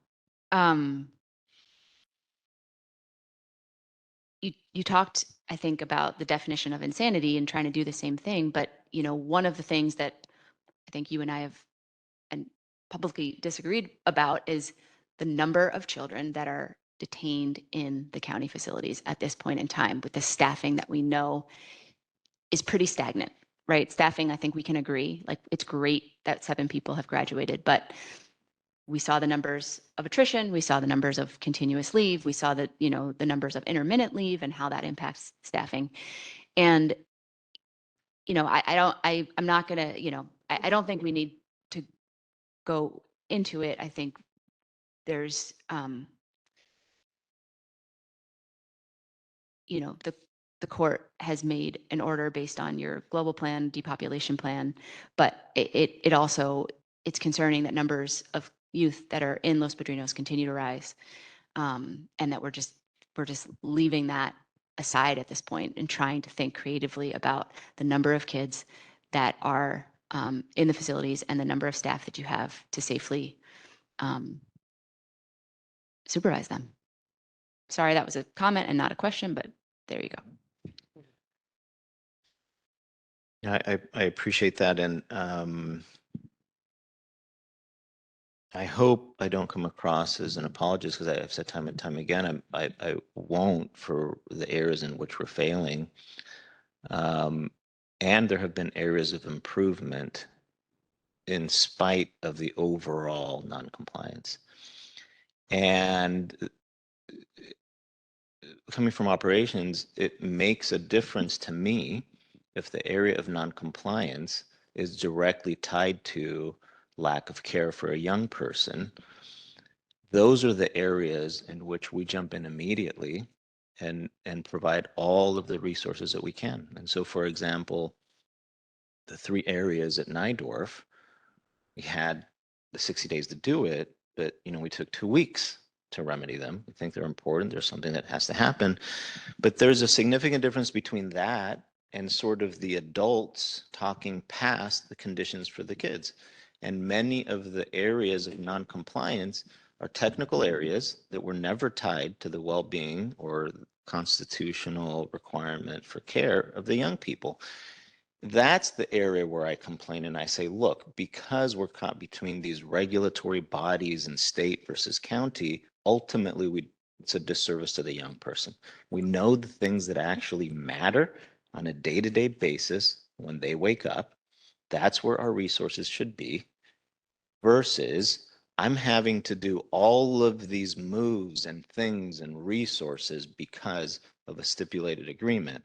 And I have to produce these documents that are not directly tied to improving the conditions for the young person. So I'm neither saying that, man, we did a terrible job and it's taken far too long, but I am saying when we have limited resources and we're doing this for a quarter of the state's population, right? This isn't just one of 58 or 59, right? This is a significant portion of the state, that there has to be a different approach with a focus on the conditions for the young person versus these administrative bodies sort of competing and being adversarial. And so my frustration and concern for the move for receivership is that it's more administrative and less focus on what happens to the young person. And because I've yet to see how engaging with the same bodies or or to put it a different way, if I still have a responsibility to maintain a juvenile hall, how does this impact that? Aside from more expensive oversight from experts that really have little to do with what actually happens to the young person. I think in a way we're expressing the same frustration. We may have a different view on how to get there.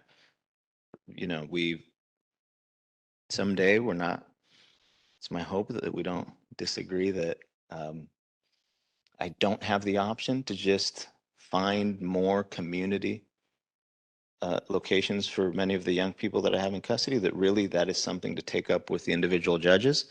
I know we disagree on that. I probably shouldn't have even mentioned it. I'm not trying to, but that, you know, okay. I know it's not today. Okay. But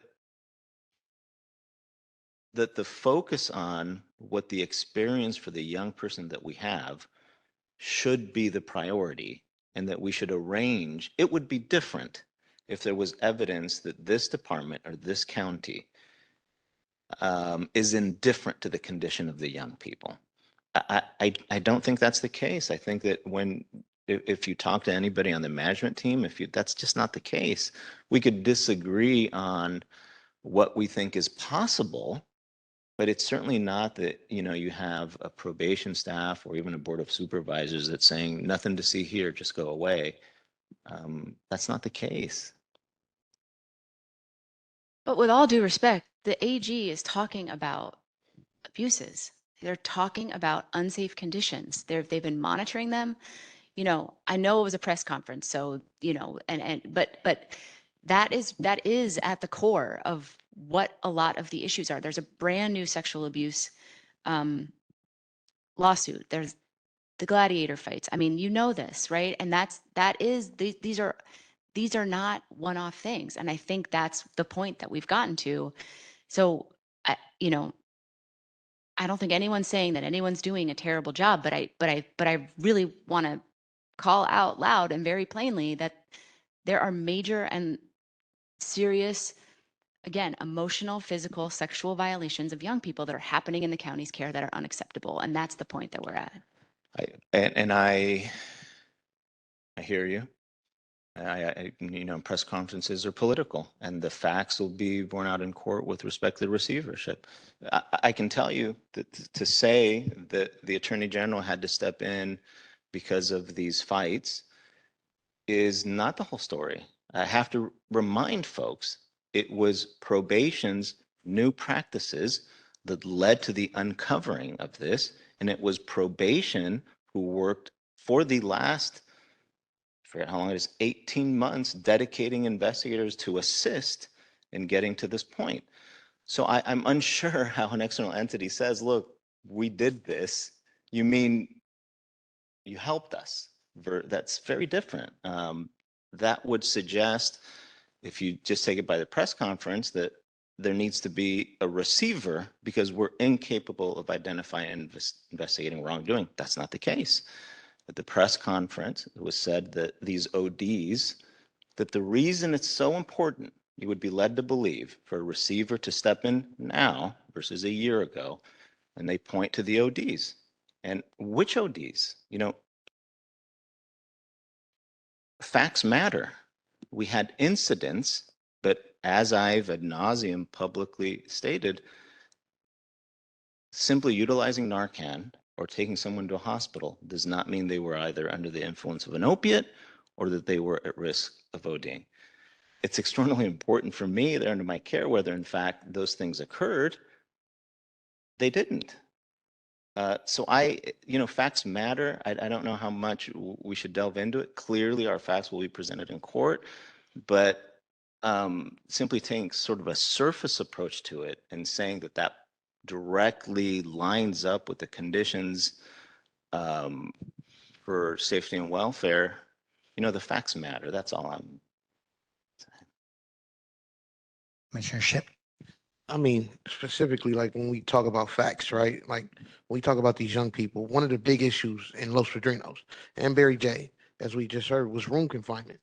We talk about these overdoses. We've seen 10 plus overdoses, right? That is an issue. In the last 45 days, we've seen that, right? Young people who are overdosing, staff who are overdosing, that is an issue, right? So when we talk about room confinement, these young people need substance abuse counseling. They need programming. They need things to get them out their rooms because, and as you'll probably hear from public comment, young people are going to use drugs if they're bored, right? And so these are issues that need to be remedied, not only for the look of probation, because I think it'll remedy that problem as well, but it'll remedy some of the issues that you are having, the incidents that you are having.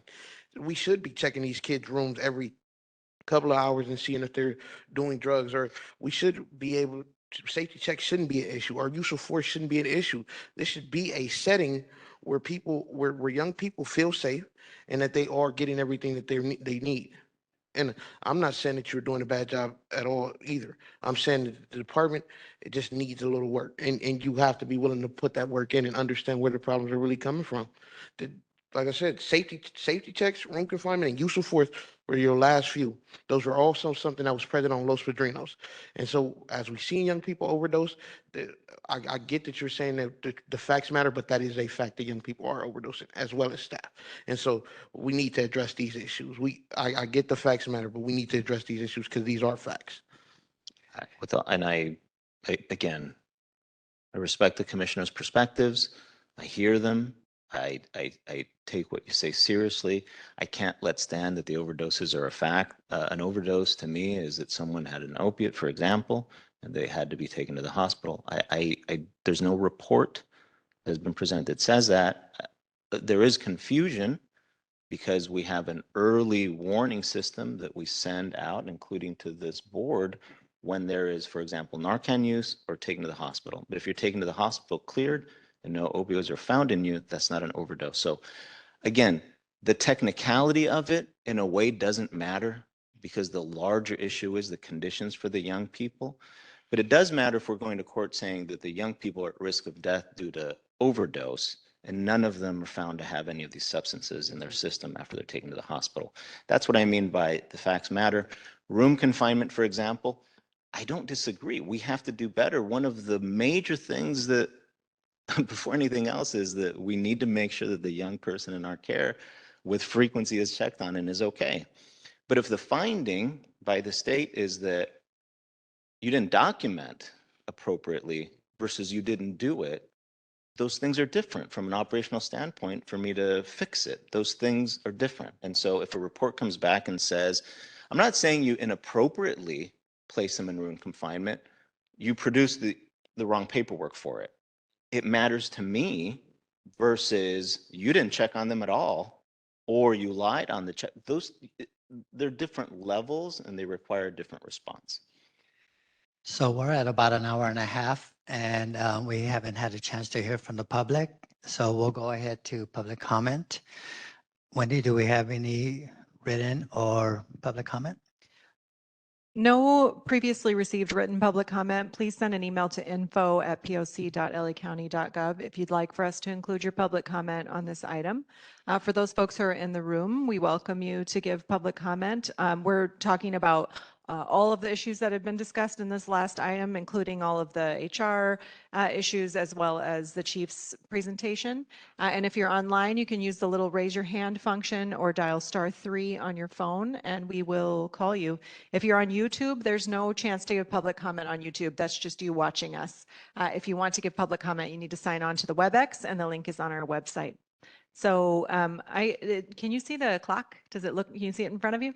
Yeah. Okay, great. So I will be asking you to follow the 2-minute guideline and you can begin. Welcome.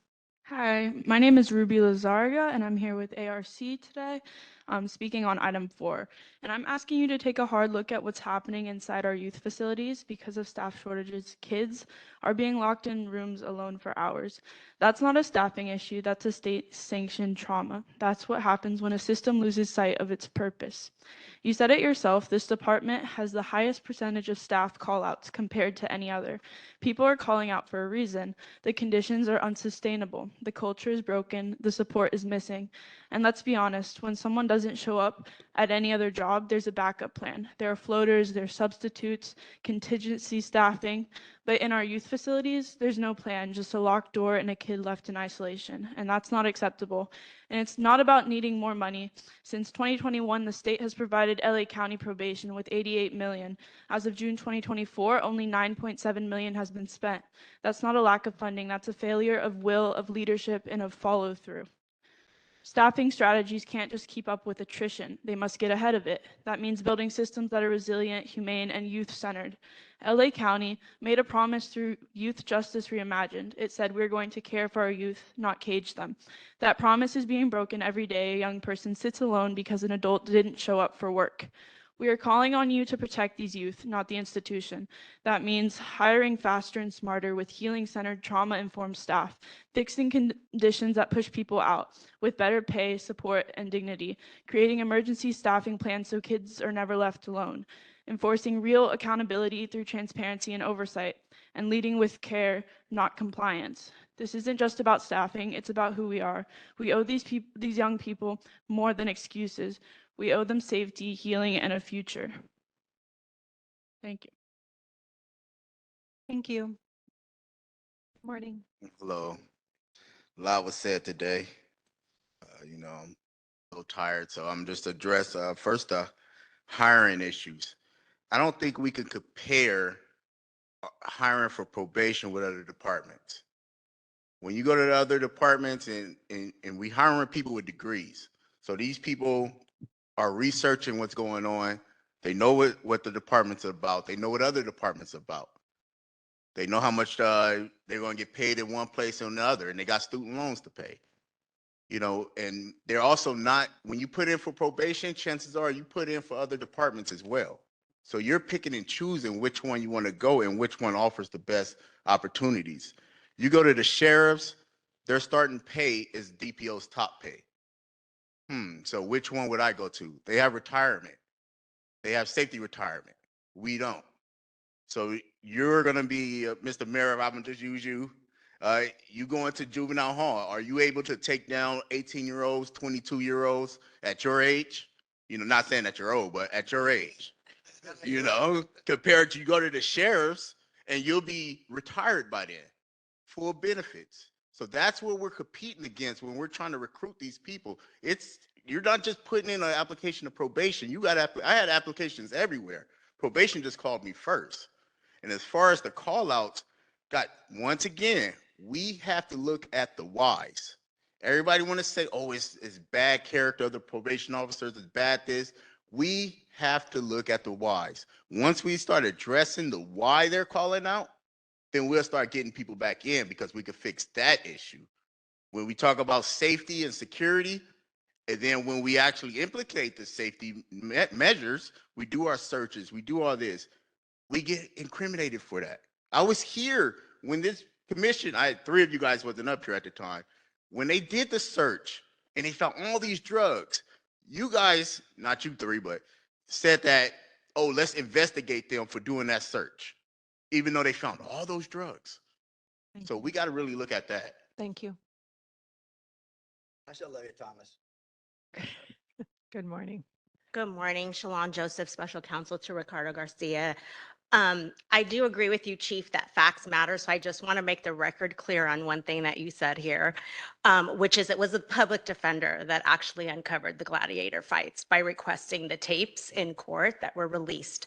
And then that started the investigation. And yes, you did follow up and investigated to the fullest and prosecuted. But I do think that the record should be clear that it was the public defender that discovered those tapes and the fact that the gladiator fights were occurring.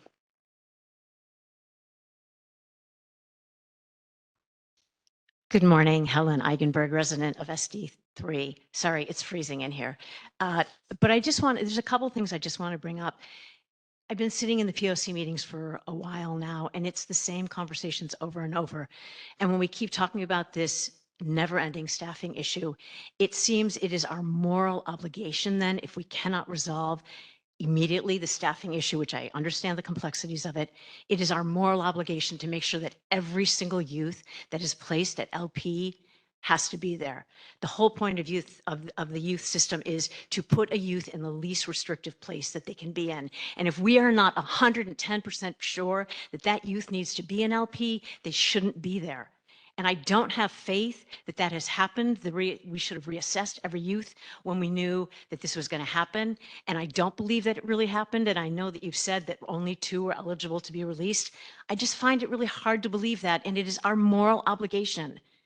They shouldn't be there if they don't have to be, because it is utter chaos in LP, and we all know it. And the trauma that is happening to everyone, staff and the youth, is just unacceptable. And the other thing, too, that I'm sitting here listening, and I hope state officials are listening out there, SB 357. All we want to do is move some responsibility, relieve the pressure on probation, not peace officers, but remove and hand it over to DYD. And the fact that now that has been clogged and is not going to happen when it would help us in this crisis situation blows my mind, right? Let DYD take some of the pressure off, not peace officers. We're not talking about making DYD peace officers, but taking things that you just described that peace officers don't have to do, giving it to the DYD. So something's got to change. This is insanity. Thank you.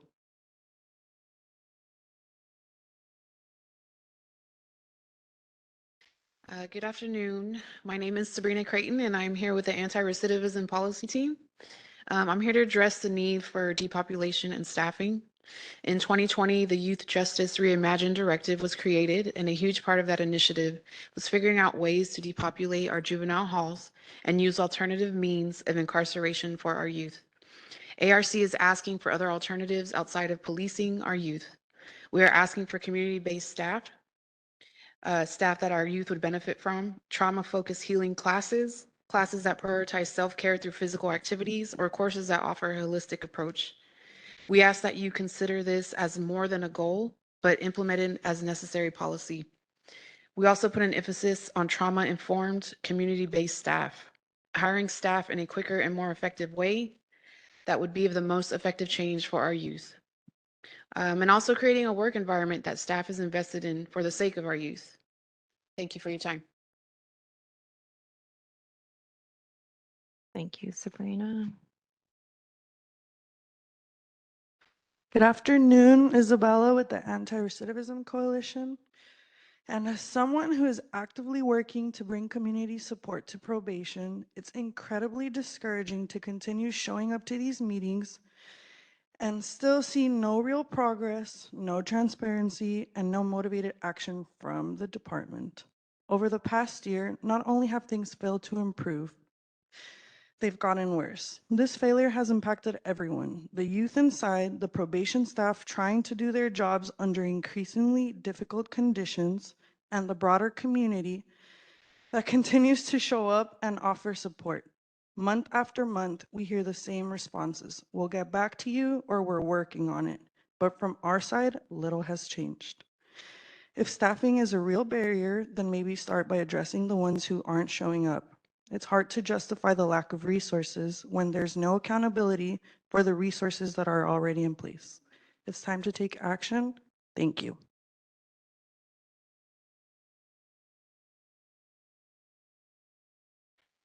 Good morning, commissioners. My name is Antonia Aguilar, and I'm here with the ARC policy team, and I'm prepared to comment on item 4. Attorney General Bonta's decision to call for the court's intervention via receivership did not come out of nowhere. After years of mismanagement, abuse, and neglect, Bonta is throwing a Hail Mary. And today, Guillermo has expressed an incapability to provide appropriate services. Our youth deserve better. If you are not out of ideas, then ensure that the current ideas and goals and future ones are met, such as depopulation, mental health care, and increased staffing. Make sure these are met and that their outcomes are shared with this commission in comprehensive and accountable reports. Urge your staff to also take accountability for their actions. 16-hour shifts does not excuse violence and abuse, room confinement, or excessive use of force. We we urge you instead to hire trauma-informed, PREA compliant staff that understand the circumstances of our youth and that can act in emergencies to protect the youth rather than to punish them. Thank you for your time. Thank you. We're going to go to our online commenters now, and we'll start with James Maddox. Welcome, James. We'll unmute you. Thank you. Can you hear me? We can. You can begin. Terrific, terrific. I have been coming to the meetings for a while. And so this is going to sound to some of you who've been around for a while like old hat. The county budget is $47.9 billion. The probation department is close over $1 billion. The county has $4 billion of unrealized liabilities arising out of behaviors that go back 40 years. My proposal that I have offered on many occasions is to shut down probation. We then take $300 million and then enter into some sort of arrangement with either Orange or Ventura County. Then we could take that $700 million that was left over and allocate it to the unrealized liabilities that are hanging out there. Thank you. Okay, next speaker is a call-in user. Your call-in user number 14, and I cannot see your number. So hopefully you know who you are. We're going to unmute you. Yes, hi. Henry Turner Asher, District 2. And a couple of things. One, I think that when doing these presentations, it would probably be more advantageous to have separate topics so that so we can kind of limit the fluidity of a comprehensive overhaul. That way you can have more participation. Secondly, I think it might be a good idea if the probation department has the chief to do kind of like a PSA to speak positively about the department and its employees. That way you might have more people that would want to be a part of it, because all we kind of hear is the negativity, and I think that would also increase the likelihood of your employment situation, since that seems to be a constant discussion at these meetings. I notice your graduating corps, or I'm not sure what you call it, academy, but it doesn't seem to be cultural diversity in who's being hired, and I wonder what steps the department is taking to secure more African American representation in the department as far as your new employees. And then the last thing somebody said earlier, but the conversation, I hear a lot of the employees talk about the accountability, and so I think if we have more discussion on why the employees are not there rather than harping the same strings of they're not there, then you can probably find better solutions. All right, thank you. Thank you. And our final commenter today will be Lupe Ross. Good morning, Ms. Ross. Me? Yes, we can. You can begin. Okay, thank you. Yes, thank you. And I'm glad to see Guillermo is there at the meeting because he does have a habit of, when it comes to public forum, he leaves. Not only with this commission, but with the Board of Supervisors meeting also. Now, we've talked a lot about, I've listened to a lot of facts. There were 69 fights that were reported, okay? So of these 69 fights, these are facts. How many did the administration or Guillermo know when they were happening or within a short time frame afterwards? Now, we can't just get 69 fights at the end of the year that they're being reported on. And the video also is supposed to be a fact. The video where they beat up that little boy, the Mexican boy, that we have this big lawsuit down that we have to pay out as taxpayers. That wasn't the only one. And it took like 3 months for Guillermo to put it out to the public. Like it was the first time he heard about it, okay? That's okay, you tap him all you want, but I'm gonna keep on talking. Still drugs get into the LP because in that screening process, The visitors and the parents are treated differently. Parents have to take off shoes, socks, and barefoot and walk through there. Staff doesn't. Staff can come in with carts, and we don't know what's in those carts, and just go through. Nobody says anything to them. So drugs can come through there, but parents are always the ones that want to get blamed for bringing the drugs in. But the last few times that it's been made public, it has not been parents.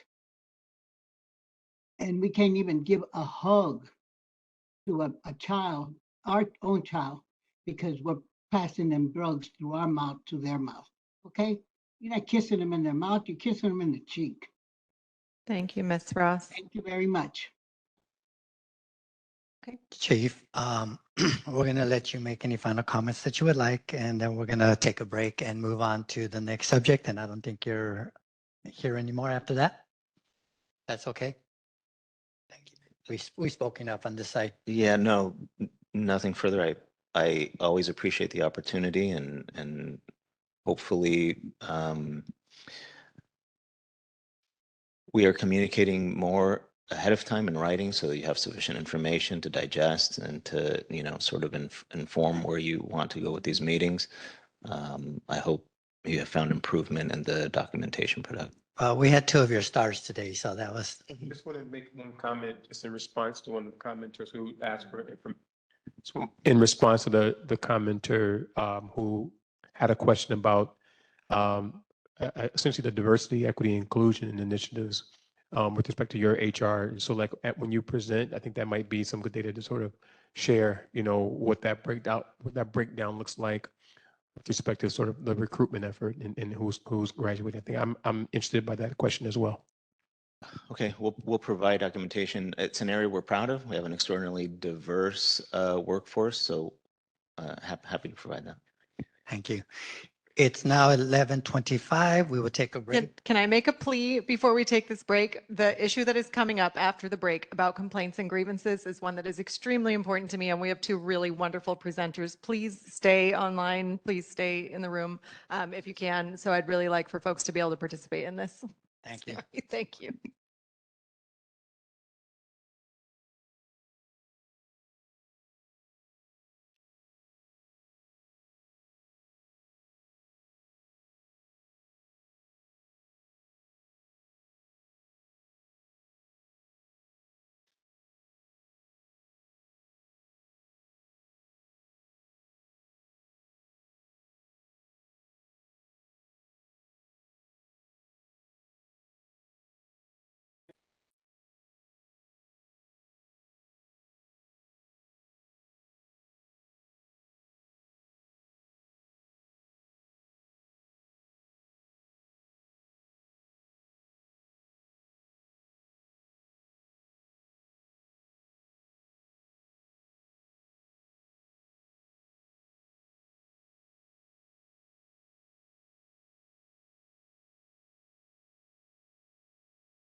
11:35? Oh. So we're going to item 5, right? Yes. There we go. Hearts? Yes. Is that correct? Elisa. Garcia? Yes. Okay, I just want to make sure I got the last name. Yep. Oops. Get them right.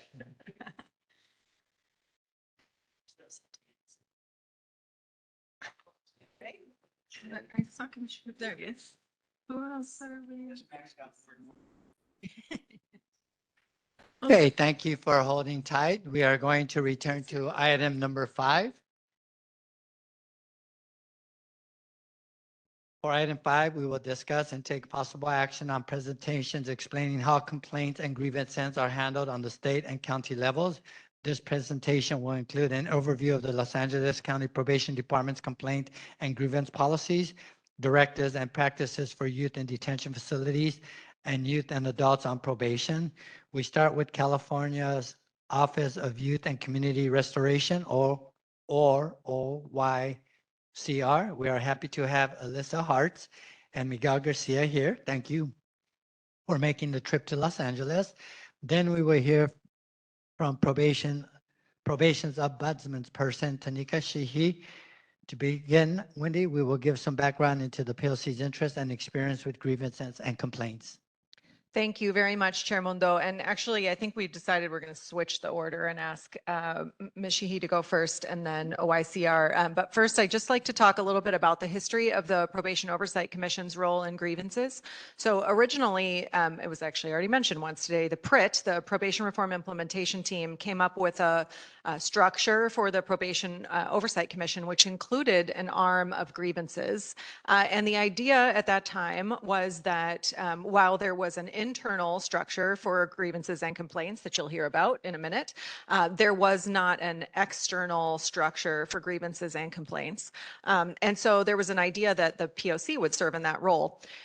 However, since the creation of the POC, the state as part of the overall restructuring of the Department of Juvenile Justice, created the Office of Youth and Community Restoration, OYCR, that has an external ability for people to make complaints with investigative authority, which really changed the need, in my opinion, to have that at the local level. And also, as we were looking at the scarcity in terms of the ability to have resources for the Oversight Commission, it made sense for us to collaborate and work with and refer folks to the internal probation complaint and grievance process, as well as the external processes through both the Office of Inspector General and the state office. So I'm very pleased to be able to talk about that more in this presentation.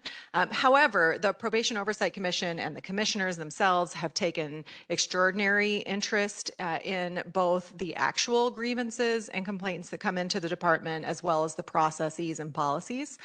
We published a report, gosh, was it 3.5 years ago or so, on recommendations about the grievance and complaint policies. The commissioners review diligently grievances when they do inspections in the facilities.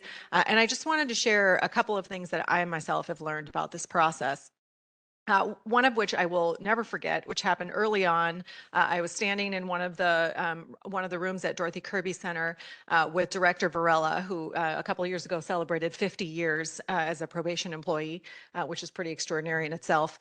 And he told me a couple of things that really helped solidify my understanding of why it's so important to understand and support and continue to improve the grievance and complaint procedure.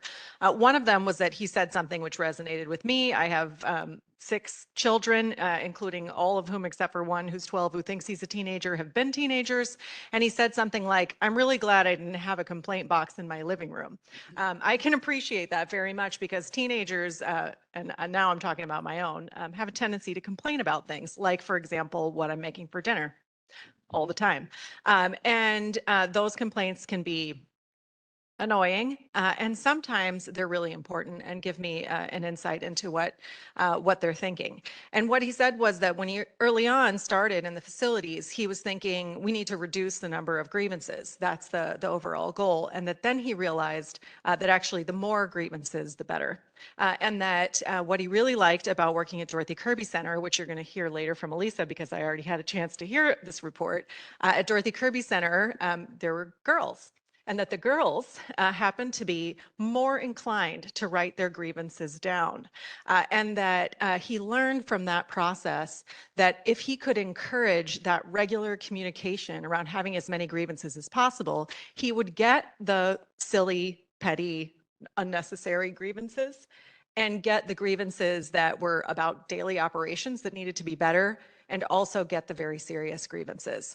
That was a really important learning experience for me about understanding why it's so important to have this regular communication.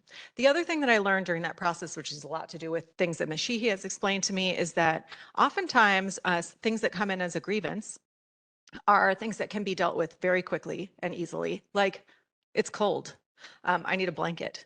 And that really the best way to deal with that, if you have a home-like environment, is to be able to tell an adult, it's cold, I need a blanket, and the adult gives you a blanket. That sounds so reasonable and normal, but I will say that actually is probation's policy about dealing with grievances at the lowest level. So, so why is this an important discussion, and why am I so pleased that we're having this discussion on the same day that we're talking about PREA? Is that if young people don't believe that the grievance process works, they won't grieve, they won't complain about the very serious issues that need to be addressed. And I will say that in meeting with young people over the years of doing inspections, it is often that we hear, did you fill out a grievance? No. Why would I do that? It doesn't go anywhere. Nothing happens. Now, I can tell you when we review the grievances, we can see that things do happen. They are actually addressed many times to the satisfaction of the young person. And often, if there isn't an ability to do a resolution to the satisfaction of the young person, there's at least a written response to that grievance. But I think that it's extraordinarily important to have folks internally and externally who can provide the grievances. The Probation Oversight Commission, the commissioners and staff still have a lot of work that we're interested in doing in terms of constant and continuous improvement about the grievance system. I will tell you, I'm particularly concerned about the lack of the ability of young people to have an option to write grievances now on computers or kiosks, or some kind of anonymous ability to do grievances, which has been discussed by the department for many years and still not implemented. There's been some technological issues and barriers to that.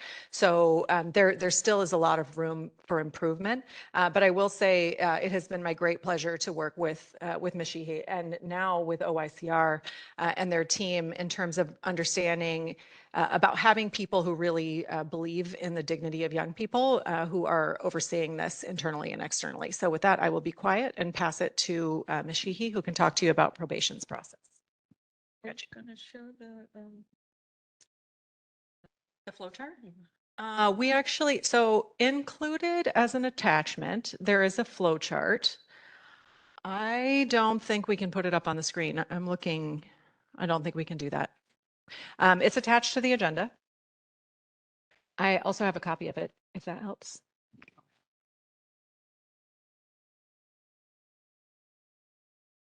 Okay, hello. My name is Tanika Sheehy Gomez.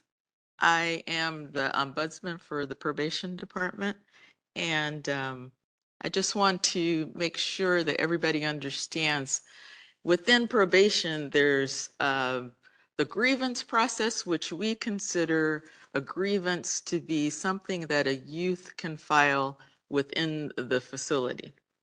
That grievance process is run by the superintendent or by either Detention Services Bureau or Residential Services Bureau. So the grievance process is separate from the ombudsman process. So in order to keep things clear, is that the ombudsman considers the process to be a complaint process. So within probation, the youth can, in the facility, can file a grievance, go through that process. They can, at the lowest level, there are grievance officers in each of the facilities. They can meet with the youth. They can fill out the grievance. They can appeal their grievance. There's a whole process that's separate from the office of the ombudsman. So my office is the outside source. It's the telephone number, the 800 number on the wall. So we've done great efforts during the last 2 years to make sure that the youth are, they have signage. They are at intake. During orientation, they are made familiar with the Office of the Ombudsman. We are the resource that they can call outside of filling out a grievance. So if they call our number, we will definitely answer. I have my wonderful intake specialist here. He is bilingual, and I want to thank him, for answering the phone all the time. And so if they call us, we will take all the information that we can, and we will go to those locations. So if a youth calls us, we will always send someone to speak to them in person. So therefore, they don't have to go into detail over the telephone what the issue is. They can just say, I want to speak to the ombudsman. In that sense, they can also, on the grievance form, not put what the issue is and just say, I want to talk to the ombudsman. So it's two separate processes. So we get a lot of calls from parents. We attend the LACO town halls, so our parents know about us. We are there on the weekends. So our parents, during visitation, have our information. I don't know if you guys saw the stress balls over there, the little telephones, but we pass that out. We go to resource fairs. So we're on the public facing page. So at the bottom of the public facing probation page, there's a way you can file a complaint or file a compliment. We do take compliments as well, or recognitions. So it's multiple ways that you can get a hold of us. So you can call us on telephone, you can go in person to headquarters, or you can email us directly. You don't have to have a form. You can just send us an email with the concern at ombudsman.lacounty.probation.lacounty.gov. So the Ombudsman Office, a little more about us. We don't just deal with concerns from our youth. We deal with concerns from everyone, from adult clients as well. Adult probation, AB 109, the community, our victims. We take calls from and to try to assist anyone that calls us. So in 2024, we had about 1,100 concerns. I'd say about 33 of that was from our juvenile facilities. So we're active, we're busy. This past year, we've actually placed ombudsman on site. So our goal is to have an ombudsman on site at each of the facilities. Right now, we're at Los Padrinos, and I think it's working well. Our parents call us. Sometimes they just want someone to go and look at their loved one. So we are able to do wellness checks. We're able to do clarifying interviews. The Ombudsman Office is informal, independent in the sense that we do not report to the facilities. We report to the chief. So we're under the Internal Affairs Bureau, and therefore, if I see any policy violations, anything that's a hint of something that's gone wrong, we do have direct access and the responsibility to refer it to Internal Affairs. We go to our short-term residential treatment programs. So we're in the STRTPs. We do unannounced visits with them to check on our youth. We can refer items to the Quality Assurance Bureau within a child welfare unit. So we are kind of like the extra resource for the, friends and family and our clients. Probation is huge. Los Angeles County is huge. So I always think it's a benefit to have someone on the inside that knows who and who to talk to, who to call, and who can handle our matters. And we push for resolve. We push for we want to be able to assist anyone that calls us, especially our youth. So is that a little bit? A little bit? Did I? Okay. And of course, if you have any questions, and of course, feel free to call us. You take that and just gotta talk right into it.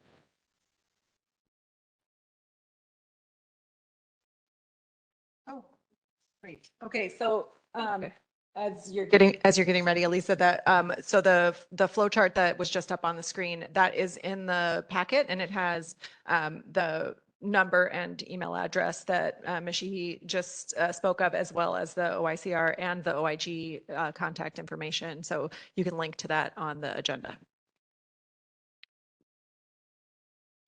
Thank you so much. I do have a PowerPoint presentation, which hopefully will be displayed. My name is Elisa Hartz. I'm the ombudsperson for the Office of Youth and Community Restoration.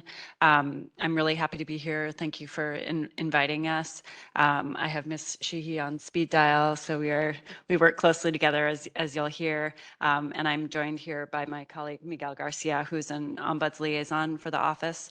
We are a team of 6 people in the Ombuds Division of the Office of Youth and Community Restoration.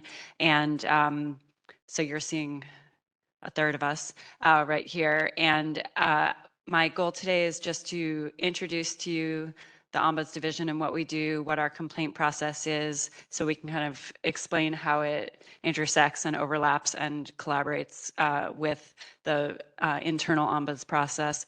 And then briefly, I'll present a little bit of the data that we have submitted to the legislature in our recent report on our work in 2024.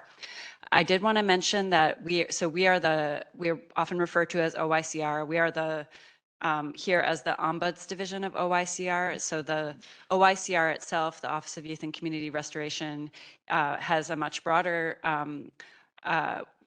work than just the Ombuds Division. And I would encourage you to take a look at our website, oicr.ca.gov. The 2024 annual report for OICR was just published, hot off the press, so you can see a range of the work that we do. But there's some really, really powerful initiatives and work that are being done around ending girls' incarceration, less restrictive programs, CalAIM, a whole slew of initiatives and experts and technical assistance that OICR as a whole offers. This presentation will really be focused on the Ombuds Division, which has a very specific statutory mandate. So if we could, there's a lot of slides in this presentation. I'm not going to go through all of them, but they will be made available as a PDF that you can review. And again, I encourage you to consult the website. In addition to the OICR annual report, you'll find the Ombuds legislative report, which includes all of this information and much more. So if we could go ahead, please, to we can skip that slide. And the next slide, please.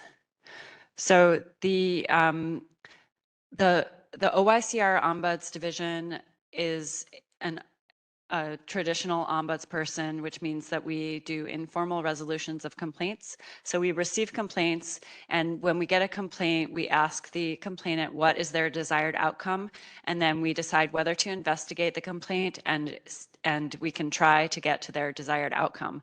We are not we are a state body, but we are not a regulatory body. We are not the BSCC. We do not do inspections, and we have the authority to make recommendations to the department, and we have the authority to publish reports to the legislature. But we are not a regulatory body, just to kind of clarify that from the outset. We also do not we cannot take any steps related to personnel matters. That's completely outside of our jurisdiction. And we do not participate in any criminal investigations or judicial proceedings. So we were created, as stated before, by SB 823, which closed the state youth prisons as an impartial body that can investigate complaints relating to any of California's youth facilities. This is a new thing in the state. So, and this just happened in 2021. So before then, there was an ombudsperson for the Division of Juvenile Justice or the California Youth Authority, but that ombudsman only had authority to investigate DJJ complaints, not for local facilities. So this is really a new function. And we do have jurisdiction to investigate complaints from everywhere in the state. And you'll see in our 2024 report that we are getting complaints from all over the place. The complaints can relate to violations of rights, violations of law, and harmful practices in the facilities. So it's a fairly broad jurisdiction.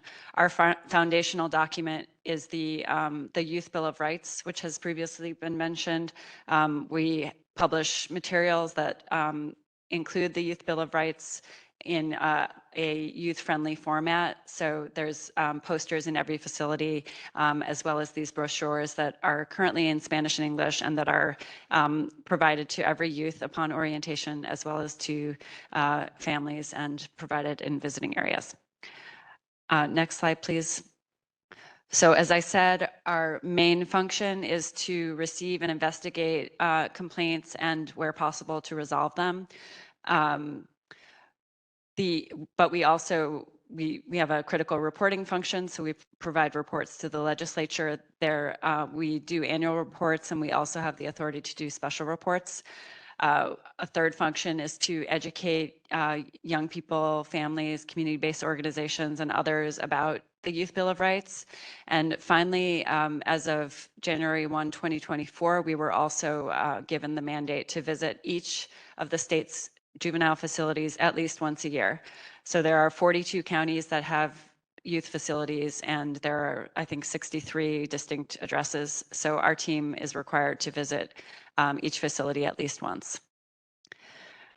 Next slide, please. The key characteristics of the ombudsperson are that we are impartial. So we do impartial investigations, meaning we receive the complaint, take it very seriously, and we ask for we hear the other side of the story. We get records, documentation, video, and we make findings about the validity of the complaint. The complaints are confidential. We never reveal the identity of the complainant.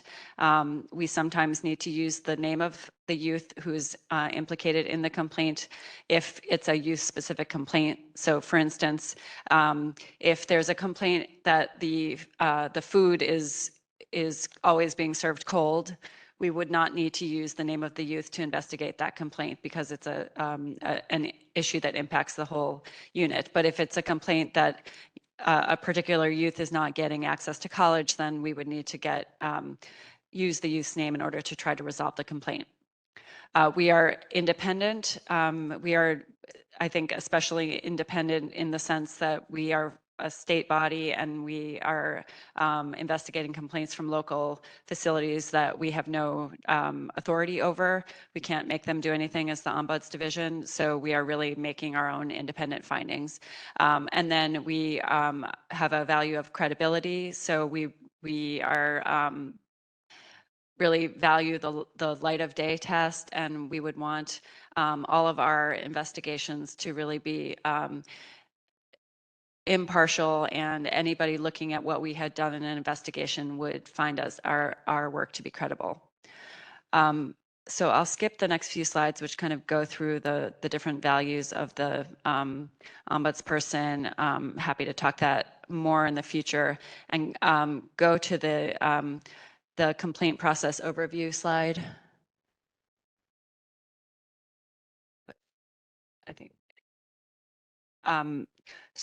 So the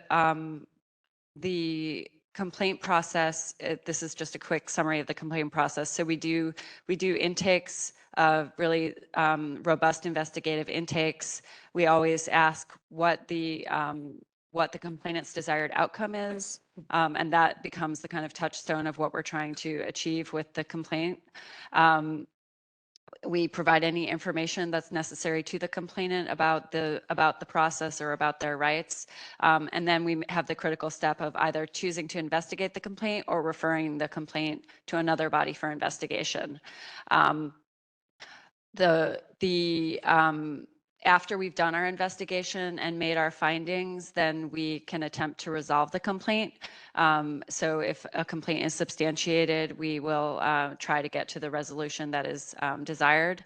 And we make our written recommendation to the department if we do have recommendations in response to the complaint. And then we close the complaint. So the next slide, please, shows some of the tools that we have for our investigations. We do have access, as of January 1st, 2024, AB 505 gave us more robust investigative authorities.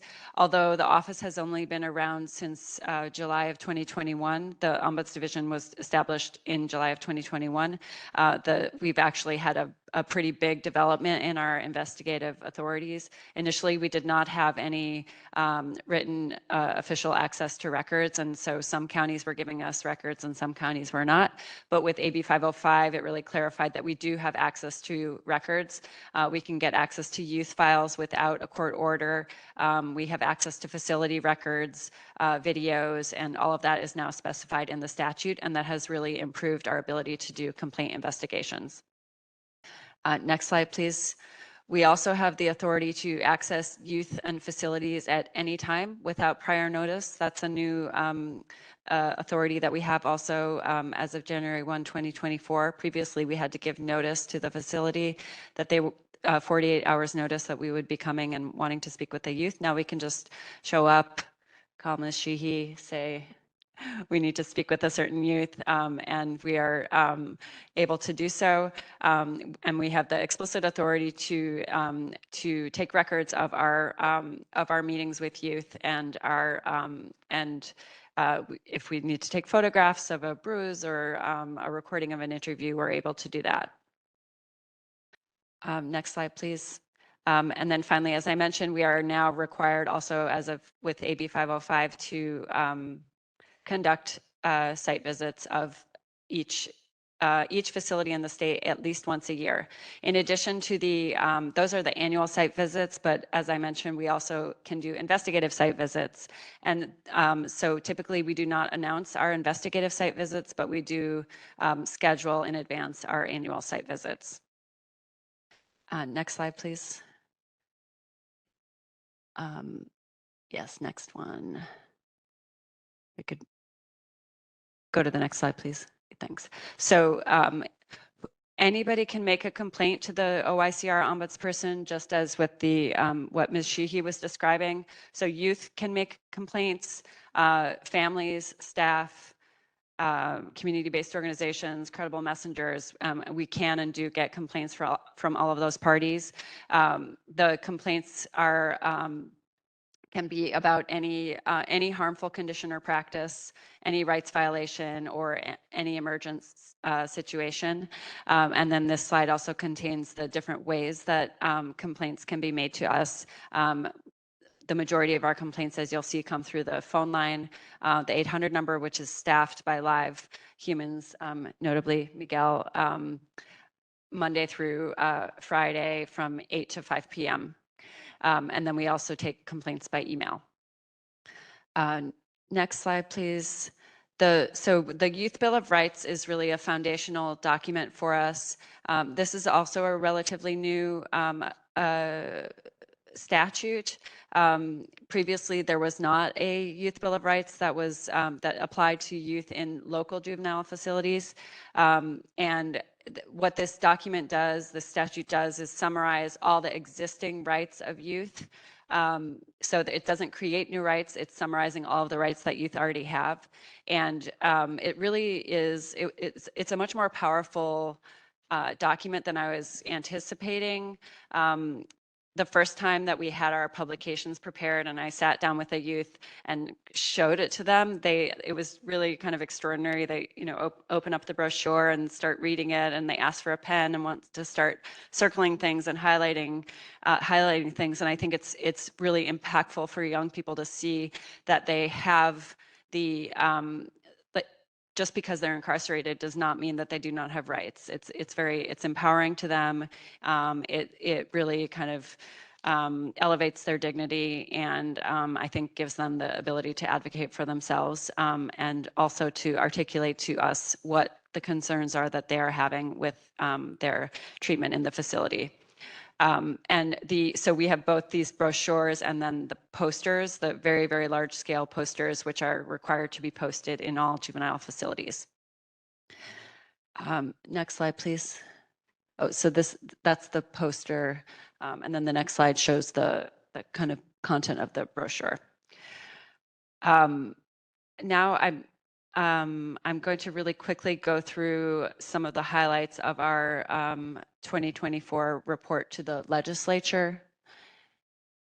As I mentioned, this report is available online, and I would encourage you to take a look at it.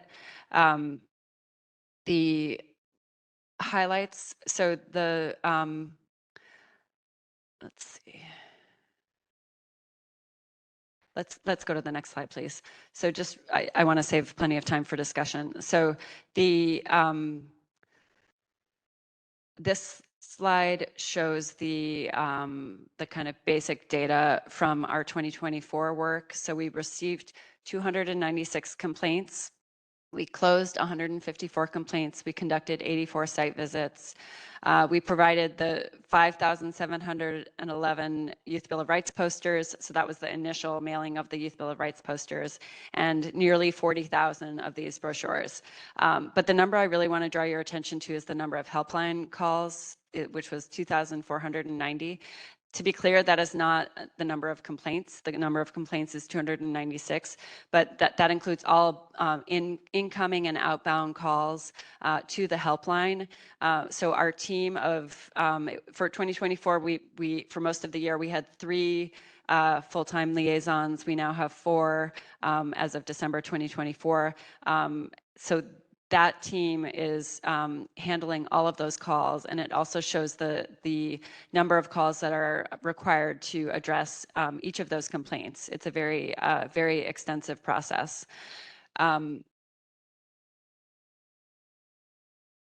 Next slide, please. So this is an overview of some of the data from the 2024 report. Youth complaints are, we divide our complaints into youth complaints and general complaints. Youth complaints are from youth. General complaints are complaints from anyone besides youth. And throughout the report, the youth complaints are colored orange and the general complaints are colored blue. Next slide, please. The most of our complaints come through the phone line, and then and in particular the youth complaints come through the phone line, which makes sense because youth tend to not have access to email. Next slide, please. This slide shows who are submitting the general complaints. So the non-youth complaints are predominantly submitted by parents. We also get a lot of complaints from attorneys, educators, healthcare providers, and community-based organizations who are in some way engaging with the youth.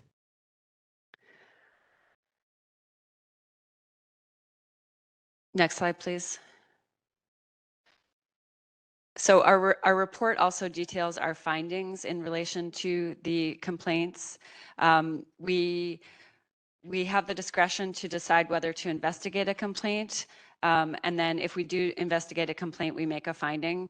So this shows the number of substantiated, unsubstantiated, and unsubstantiated complaints. And I don't think I'm going to go into the definitions here because I want to save time for the discussion of how we engage with the county probation officer, but I'm happy to answer any questions about how we make our findings and what we have found. The next slide shows the complaints received by county in 2024. If you go to the full report, you'll be able to see all of the complaints received from each county. What we did with this slide is we ranked the counties by the number of complaints received, the total number of complaints received. This is not the number of complaints that were substantiated, just the number of complaints received, and it's counted per by youth. So if one person makes a complaint about that relates to 5 different youth, then we will count that as 5 different complaints. Although there are some complaints that relate to systemic issues that will just be counted as 1 complaint. So you can see that the highest number of complaints came from San Diego, with LA being next highest number of complaints. So in 2024, we had 59 complaints, I believe, out of 296, which is 296 total. So that's 20% of the complaints that we received related to LA, which I think is actually about that's consistent with the number of youth in the proportion of youth in LA as compared to the rest of the state. I know the chief said that there were 25% of the youth are in LA. By my count, the BSCC shows that the LA's average daily population is about 20% of the state's average daily population. I'll let you know, in 2025 to date, I believe we have received 35 complaints from LA out of 226 total, which is 15%. So it's a little bit lower percentage so far. Next slide, please. And this slide shows the closure findings for each county, again broken down by the highest number of closed cases in each county. And again, this table is fully laid out in the annual report. But you'll see again that LA has the 2nd highest number of cases that we closed in the state. Next slide, please. After we make our findings, we may refer the complaint for follow-up. So if we have substantiated a Title 15 violation, then we refer that finding to the BSCC to follow up on, because they are really the body that has the authority to ensure that there is compliance with Title 15. So we have a process where we send out our complaints to BSCC for further action if necessary. We also have the ability to refer a complaint for technical assistance to OICR, so to our colleagues at OICR. And this is an area that we really want to beef up because we have some really, really great experts and resources and best practices that we can offer to counties as part of a complaint resolution process. So for instance, if we find that a facility is using force, is not properly de-escalating before they decide to use force in a certain context, we can refer that to our experts who can work with the county to develop, to identify training or to modify their procedures or really figure out how to kind of get to the place that we are, that will be really positive for youth development. Next slide, please. And then this slide shows the site visits, which I mentioned, both the annual and investigative site visits. So the annual site visits are the mandated AB 505 site visits, and then we also do our investigative site visits. And so just to show you how we're ramping up this, if you could, did I skip the issues? Okay. If you could go to the site visit slide, and then I'll go back to so the last year we did 22 investigative site visits in the whole year, and to date this year we've already done 27. So we're really ramping up those investigative site visits. And then if you could go back one slide since I skipped that. So the complaint, we track complaint issues. These are the high level issues, and these are the issues as alleged in the complaint. So these are not necessarily substantiated issues, but you can see that abuse and excessive force that's the largest number of complaints that we get. And that's been fairly consistent. So things like use of pepper spray, hands-on injuries, lack of decontamination, all of those things would be considered abuse and excessive force. I think I'll stop there. The report also includes, and the slides too, which you can review at your discretion, includes impact narratives. So it describes some of the resolutions, the investigations and resolutions that we've been able to achieve. And I think it shows like the range of issues that we're getting, the different types of resolutions that we can come to, and the great work that the team is doing. In terms of how we work with LA County Probation Ombudsman, Ms. Sheehy and her team, it's a very,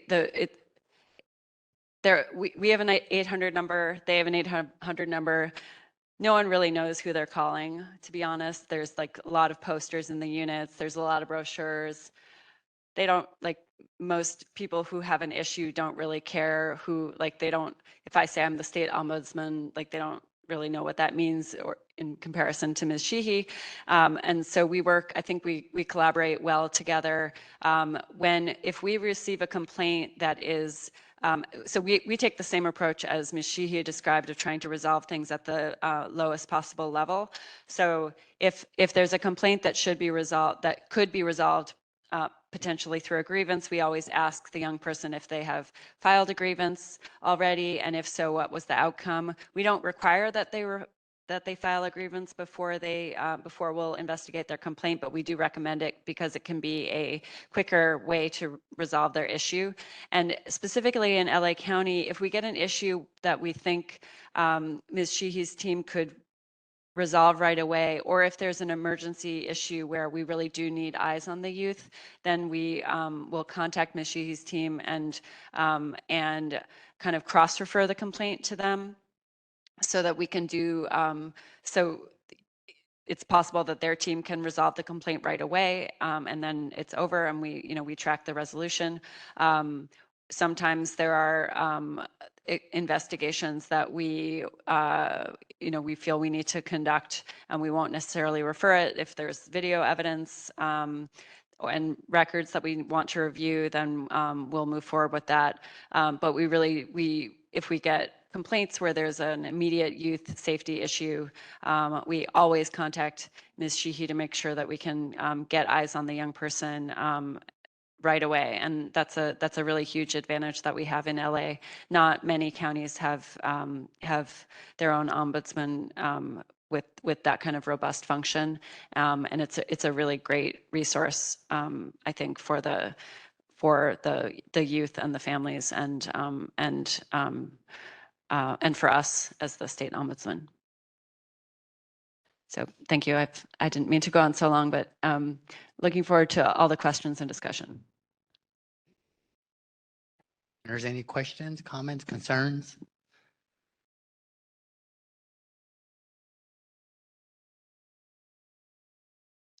I have a question. Well, go ahead. Okay, I'll ask if you could just elaborate, both of you. So I mentioned that what we've heard in our inspections is that some of the reasons that young people say that they don't file a grievance or call in a complaint is because they're concerned about retaliation, because they're concerned that it's not going to lead to any resolution, and also what's described as a no snitch culture. How would you recommend that your office is trying to encourage young people to express their concerns despite those real and perceived problems? And also, what can we as advocates, as credible messengers, as people who are running, are in the facilities, as who know youth, who are connected with families, do to encourage those complaints to come in. Do you want to start? So those are all concerns that we have heard as well. And we take them very seriously. So we always let people know that retaliation is the basis for another complaint. And we always do ask people to keep us informed if they believe that they're being retaliated against. But I think the issue is that if it's stopping them from even making a complaint, then we don't even have the opportunity to try to help. I think one way that we're really working to change the culture is to make sure that we're really communicating with youth about what we're doing for them, even if we're not able to resolve their complaint. Engage with them constantly to let them know the progress of our work and that we are hearing them and that we are trying to get to their desired outcome. So trying to give them confidence that even if we may not get the result they want, their voice is being heard and taken seriously. And also that reminding them that when they make a complaint, it can change things not only for themselves, but for other young people. I think the culture of filing complaints is something also that we're trying to work on both with young people and with staff. So acknowledging that it may be perceived as snitching, but reiterating the implications of advocating for yourself and advocating for other people, and just having that dialogue with young people to try to move them in that direction. And then with departments, I really agree with what you said, Wendy, about the value of increasing the number of complaints. And if you look at our complaints from counties across the state, they are not necessarily consistent with they don't track the size of counties. And I don't think that just because there are more complaints in some counties that should necessarily, like complaints received, that shouldn't necessarily mean that department is doing worse than another department. And in some ways, I'm more concerned about counties where we have 0 complaints, because that seems like everybody has something to complain about. And like I met with a youth recently in a facility who said, well, I have complaints, but nothing that's really important. And then he went on to talk about like not getting to visit with his sister for 2 years, and not having access to education because of a disciplinary issue, and that kind of thing. So I think educating young people about their rights is really important, and then creating a culture both for young people and departments where advocating or asking about your rights and having your rights be upheld is a positive for everybody involved. Continuous improvement for the department and improvement of the conditions of life for incarcerated young people. Ditto. No, I just wanted to just add that's a hard culture to fight, because that's something that we've all grown up with, that snitches get stitches, and that's just it's hard to fight, but yet I have seen that when we have more people aware, especially our CBOs, the folks that are actually working with the youth in programming, if they know about us, the Ombudsman Office, sometimes the youth just talking and advocating for themselves, they're able to call on their behalf. And that's positive. Up at Barry J, SYTF, they have a youth council. So we've been going to those youth council meetings. Our on-site ombudsman at LP Los Padrinos, she's, now the kids, just ask for her. It's not any stigma associated with talking to the ombudsman, but we're just trying to appear more to definitely have youth advocate for themselves. There was I don't know who attended, but at LP they had a poster competition with the grievances. Like it was beautiful, these posters that the youth made. And I keep advocating to put the 800 number in a mural in each of the units, and then you don't have to worry about posters, just put the numbers out. Oftentimes, when there is a concern, a complaint, even in regards to retaliation, they'll call everybody. Like I'll get the call, Board of Supervisors, POC gets the call, you know, it goes everywhere, and that's fine. And I tell the youth all the time when they call to give as much detail as you can, and it's okay. There's nothing wrong with advocating for yourself. Yeah, yeah. Sorry. Commissioner Harris. Oh, sorry. May I add something? I think what benefits our office at OYCR is our annual visits. Just recently and just for the past year is building up the rapport with the youth, identifying ourselves, putting a face to a poster. There's dozens of posters that a lot of youth have.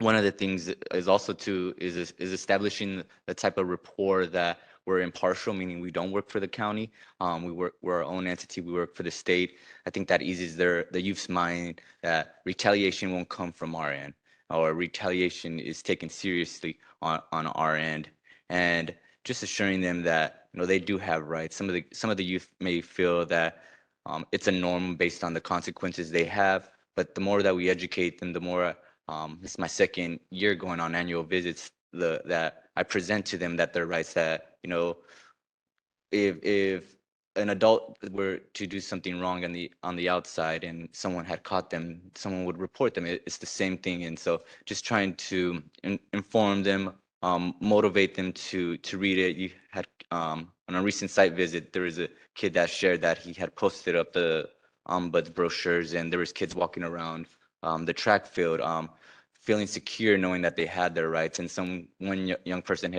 had mentioned, described it as like, these are the constitutional rights of youth. And it's just amazing just to see how empowered some of the young people feel with this. But there is a balance where I feel that our office could support. So. Commissioner Harris. Could you guys both, all of you, please talk a little bit more specifically about the, the outcomes, right? Like it was really helpful to read the narratives and the examples. I suspect that for someone who loses their property or has their fiance that's unable to visit, that it might feel unsatisfying if it's a policy change versus them getting their things back, or like seeing their fiance soon or something like that. But could you just sort of describe the different outcomes? I suspect maybe it's a little bit different because you're working in two different offices, and the types of referrals that you can make. I know Elisa, the OYCR team, is not actually makes those referrals out to either the department for, makes a recommendation for a policy shift or refers to another agency. I'm a little less clear on what happens in LA County, but I think it would be helpful to sort of hear, a little bit more concretely about what some of the outcomes are when someone makes a complaint and they're substantiated. Or I think there's even some, the samples of no findings or inconclusive complaints, like maybe something was going on, but it's sort of moot because they left, or I don't know, but just what happens at the end and how you close the loop. Well, when it comes to employee conduct or use of force, like complaints in particular about that, a lot of people feel that the department isn't doing anything. Like they didn't do, nothing happened. But because of, probation officer Bill of Rights and civil service, there are things. So things happen. They feel that it didn't happen. It's only because we don't call the parent back and say, oh yeah, that staff was fired. Even though that could possibly be the outcome to their complaint. So because we can't go back and tell them exactly what happened, especially when dealing with staff, they feel that nothing's happened. But you know, we attempt to handle everything. If you, I think we were, well, I guess I shouldn't tell the outcomes to, like, when I read their report, I knew who they were talking about because I was like, oh yeah, those are our kids. But an example being a youth not having eyeglasses. Okay, they're in the camp with no eyeglasses, and you're like, how can a youth not have eyeglasses? Well, it turns out that that youth might have broken them or tried to use them as a weapon, or, you know, there's something, and the optometrist from medical just refuses to supply the fourth pair of eyeglasses. So I, you know, go to medical, you know, give us one more pair, work with that camp that he will sign in and out his glasses, you know, but so he needs the glasses in order to take the test through LACO. So it's just kind of mediating, I guess you could say, looking for lost items, for retainers, you know, things that are small but are big to other people. The parents are like, you know, I paid for retainers. That's, you know, income. Someone lost a backpack with all their school books in it. You know, we just need an extra hand to look. And then the bigger issues, we work with our facilities. We'll talk to our superintendents and say, hey, you need to, you know, look at this. Or we were able to pull video and refer to internal affairs. So it's just being able to be involved and to just to follow through on the items. Like, we'll go back to a director or to restitution, for example, and say, hey, the victim is not receiving, you know, it's been 2 weeks. You know, we can follow up, whereas the complainant doesn't have to. And we track everything. Look, we track everything. We give everybody 2 weeks to kind of work it out, and then we'll be back. They know that I will show up at a director meeting unannounced, and they're like, oh, here comes the ombudsman. And you just show up places, whereas other people on outside wouldn't be able to do that.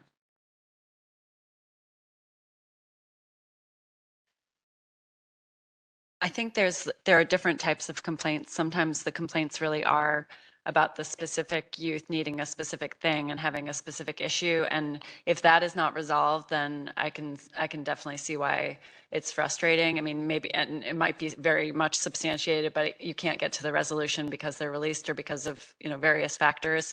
So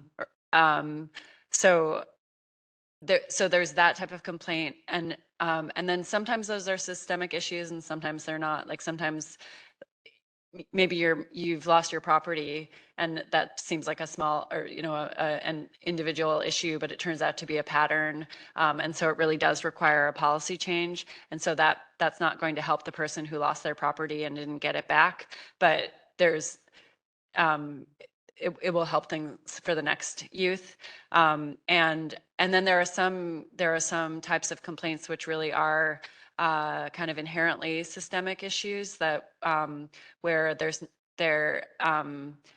you can't really remediate what happened. It's really kind of looking forward and trying to get to that point. And I think what we hear from complainants is they, like, often when they're calling us, they want things to be made right for the next person. Like, that really is they want to have the harm, the wrong that was done to them acknowledged and seen, and to have it, you know that it won't happen to someone else going forward. And so I think that people really do appreciate a resolution, even if it doesn't help them as an individual.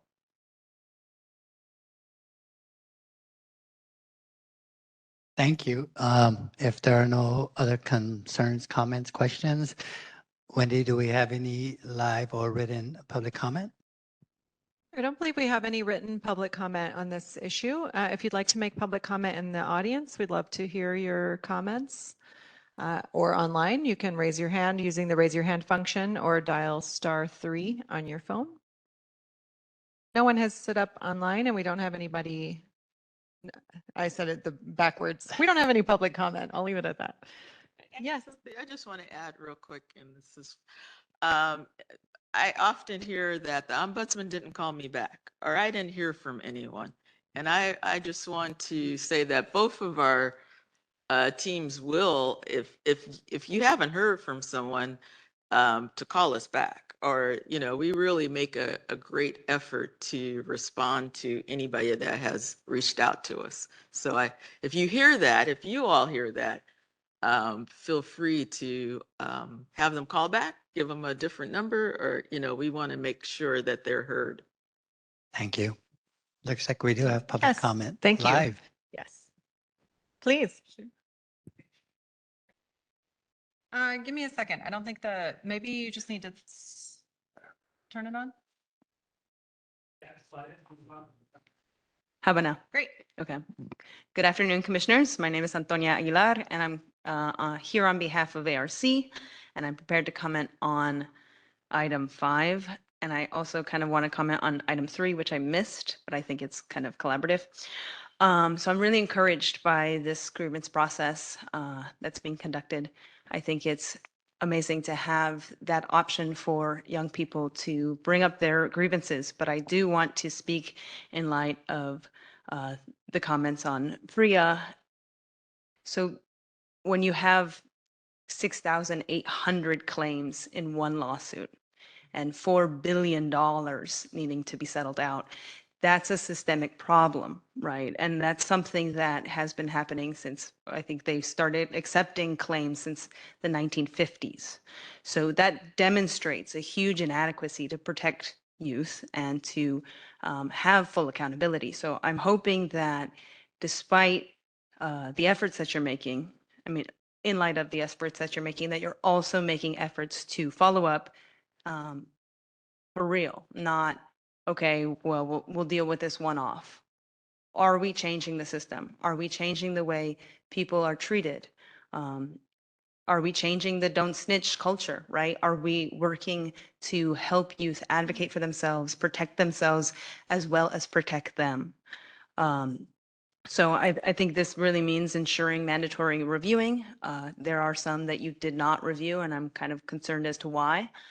Maybe it wasn't a lack of evidence, but in cases of sexual violence and sexual abuse, lack of evidence is often something that's claimed in courts, and then victims are not given justice. So what kind of follow-ups for lack of evidence or whatever, could you maybe expound upon that? And then we need zero tolerance, right? Jesus. But anyway, just, the point of our justice system is rehabilitation, and it's not to further traumatize and brutalize vulnerable communities. Thank you. Appreciate it.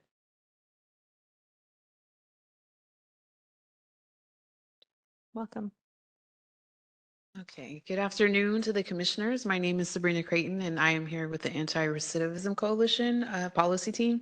I kind of wanted to piggyback off my colleague Antonia because I do feel really encouraged and inspired off of what we just saw today in the grievance process and the presentation that was shared.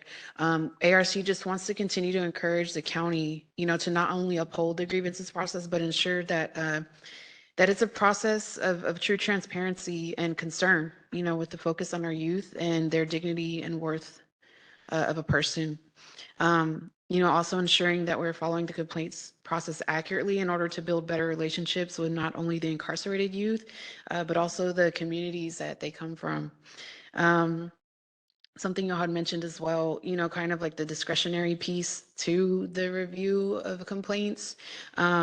Maybe just kind of reviewing that discretionary process to ensure the removal of a subjective questioning that may be applied to these complaints, when you're considering what to review and what not to. We're also pushing ARC, supporting measures that ensure the safety of the incarcerated youth after a complaint is made and identifying ways for these youth to, avoid retaliation. So yeah, thank you for your time. Can I address one of those comments? Of course. Go ahead, Ruby. Thank you. Hello, my name is Ruby Lazarga, and I'm also speaking today on behalf of the Anti-Recidivism Coalition. When a young person is harmed in a facility and doesn't feel safe speaking up, that harm doesn't go away. it lingers. And when they fear retaliation, they often stay silent. And when no one seems to listen, they may begin to believe that their voices don't matter. And right now we have an opportunity and responsibility to show them that they do matter. So we're urging the Commission to reimagine the grievance process with youth at the center to make it clear, trauma-informed, and transparent. Let's bring in credible messengers, people who understand firsthand what it feels like to be dismissed and who can help ensure that every young person is truly seen, heard, and believed. Our youth deserve more than just a forum. They deserve dignity, protection, and a process they can trust, one that gives them real reason to believe in it and in us. Thank you. Mr. Bell? Hi, Thomas. Sorry, I just got a question for it. When you guys get these calls, and sometimes you notice it's from the same area, same place, kind of the same thing. And like we said, we work with kids. When kids get mad, they look for ways to get even. So a lot of times when they call into the Busby, it's more of, I'm trying to get even at this officer for doing something. How do you guys determine which ones are he's just trying to get even with his officer and which ones are actually actual complaints? I think that actually lends into the question that the first speaker asked about how do we find no reason to continue the investigation. I think it was correct. Yeah, thanks for that question. So we do our investigation into the complaint. So first of all, we appreciating the importance of youth voice and making sure that youth understand that they're being heard. We do take seriously everything that they call about. So even if there's a youth who's making repeated complaints, we're not going to necessarily dismiss complaint number 3 because we found the first 2 to be unsubstantiated. So we do take seriously what young people are saying, even if it's repeated. That said, we do impartial investigations. So we interview witnesses, we get records, we look at video, and we do what anyone would do if they were trying to evaluate whether a complaint was frivolous or for purposes of that were not related to the for purposes that are not things that we can help them with. So I think we both take seriously all the complaints we get and do an impartial and what I think is pretty rigorous work on understanding whether the complaint is substantiated. I'll attempt to answer that. It's really important who you have on your ombudsman team, I feel, because I have 27 years of probation experience. And sometimes we talk to all of our, you call, you're mad, understand? We'll come back and we'll talk to you. We'll go and actually meet with that youth. And sometimes the youth will say, I was just mad. And my on-site ombudsman at LP, her, she has a therapy background, and she's actually experienced where the youth and the staff actually apologize to each other, because sometimes it's just you want to be respected. Respect is important on both sides, the staff and the youth, and sometimes an apology will go a long way for the whole unit. We've had youth that call us every day. I had a youth every Friday at 6 p.m. I knew the phone call was coming from Barry J. And he wanted to give me the temperature check of the unit, of the facility. And I welcome that. Sometimes you just have to be able to talk to the youth and hear the frustration and where it's coming from. We have parents. I think I was telling someone she had 3 youth in our care that would call us every week. That's just frustrated with the whole system, the whole justice system. So I think it's just important who you have, who's answering the phone, who he has, has experience or been in that situation possibly, and just able to talk it out. And sometimes it's good to just to do an investigation, informal, even if nothing, even if the staff, the youth wasn't accurate with the information. It's, they need to see that we're going to follow up, and they might be less likely to, call us with frivolous things. Mr. Garcia.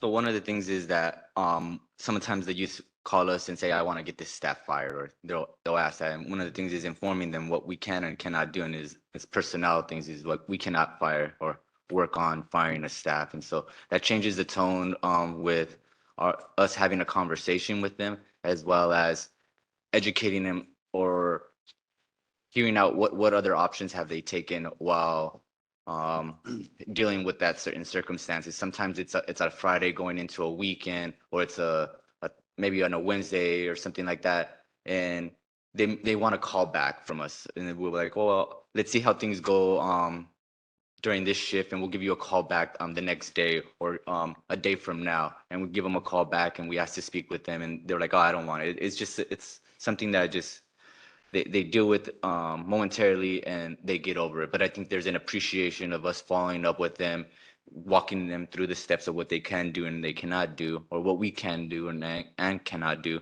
and it just guides them. So I agree. I will just say quickly, and to address, I'm sorry, Antonia, that I only have your first name in my head. Two things, one concrete and one not concrete. One is that Nathan Martinez mentioned we will be holding a town hall with probation to discuss specifically PREA reporting practices. So exactly what you were talking about in your comments about how to ensure the young people feel comfortable reporting, in particular, the most serious incidents around sexual misconduct.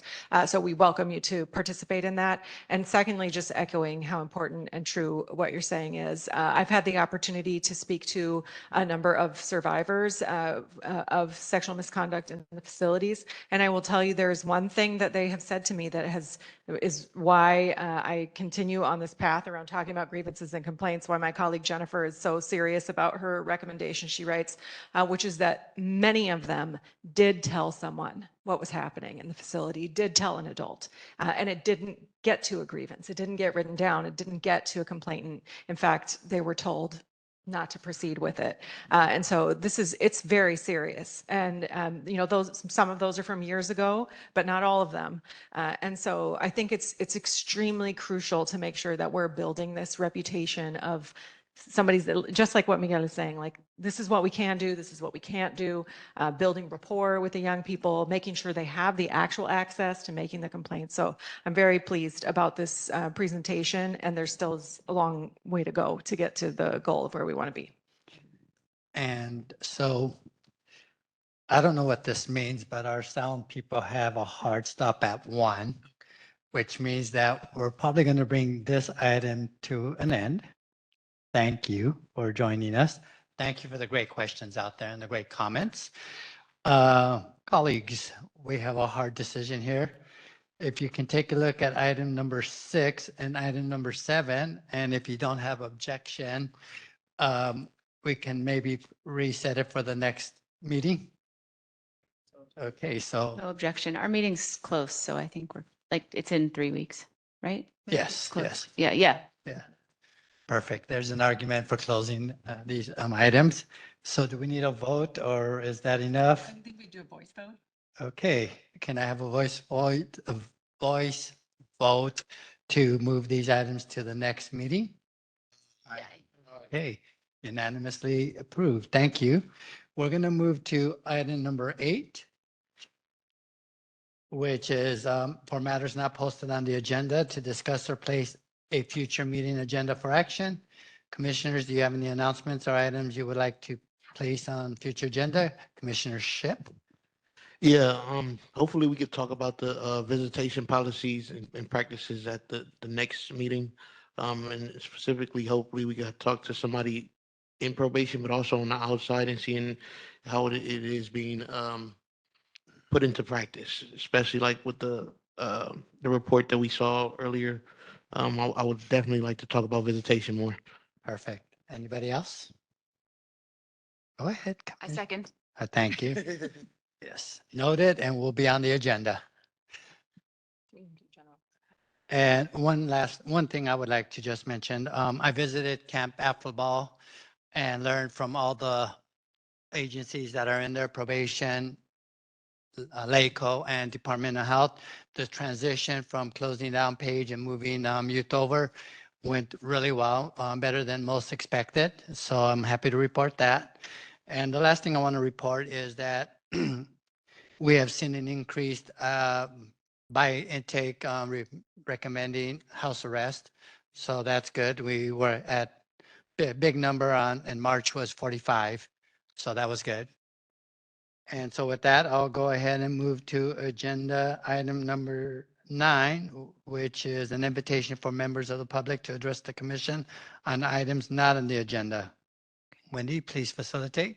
If you're in the room and would like to give general public comment, please proceed to the podium or raise your hand on WebEx.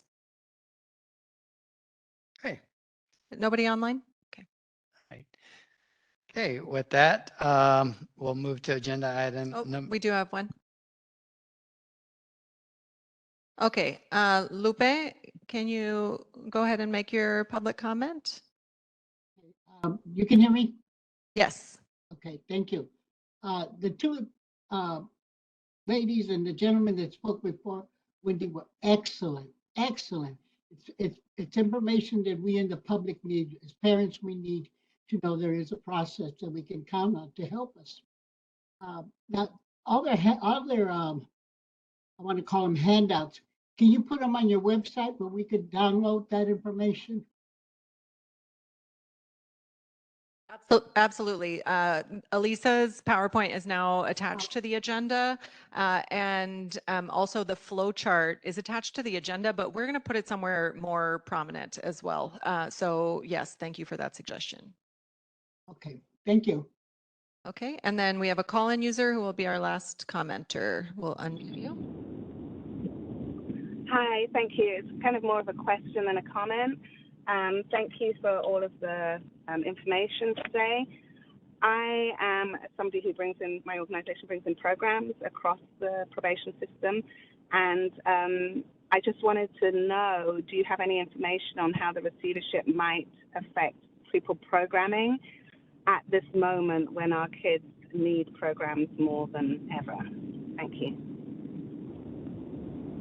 That is an exceptional question. I think we're all going to be not only thinking about that, but researching that and trying to reach out to people who will give us an idea how this will work. It's new territory for us. And so the answer right now is I don't know, but hopefully by the next meeting and after the hearing in the court, we'll have a better idea of where we are with that.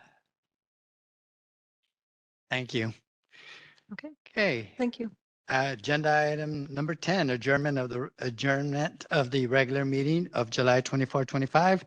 Thank you all for joining us and sharing your comments. As a quick reminder, be sure to follow us on social media and subscribe to our YouTube channel at LA County POC.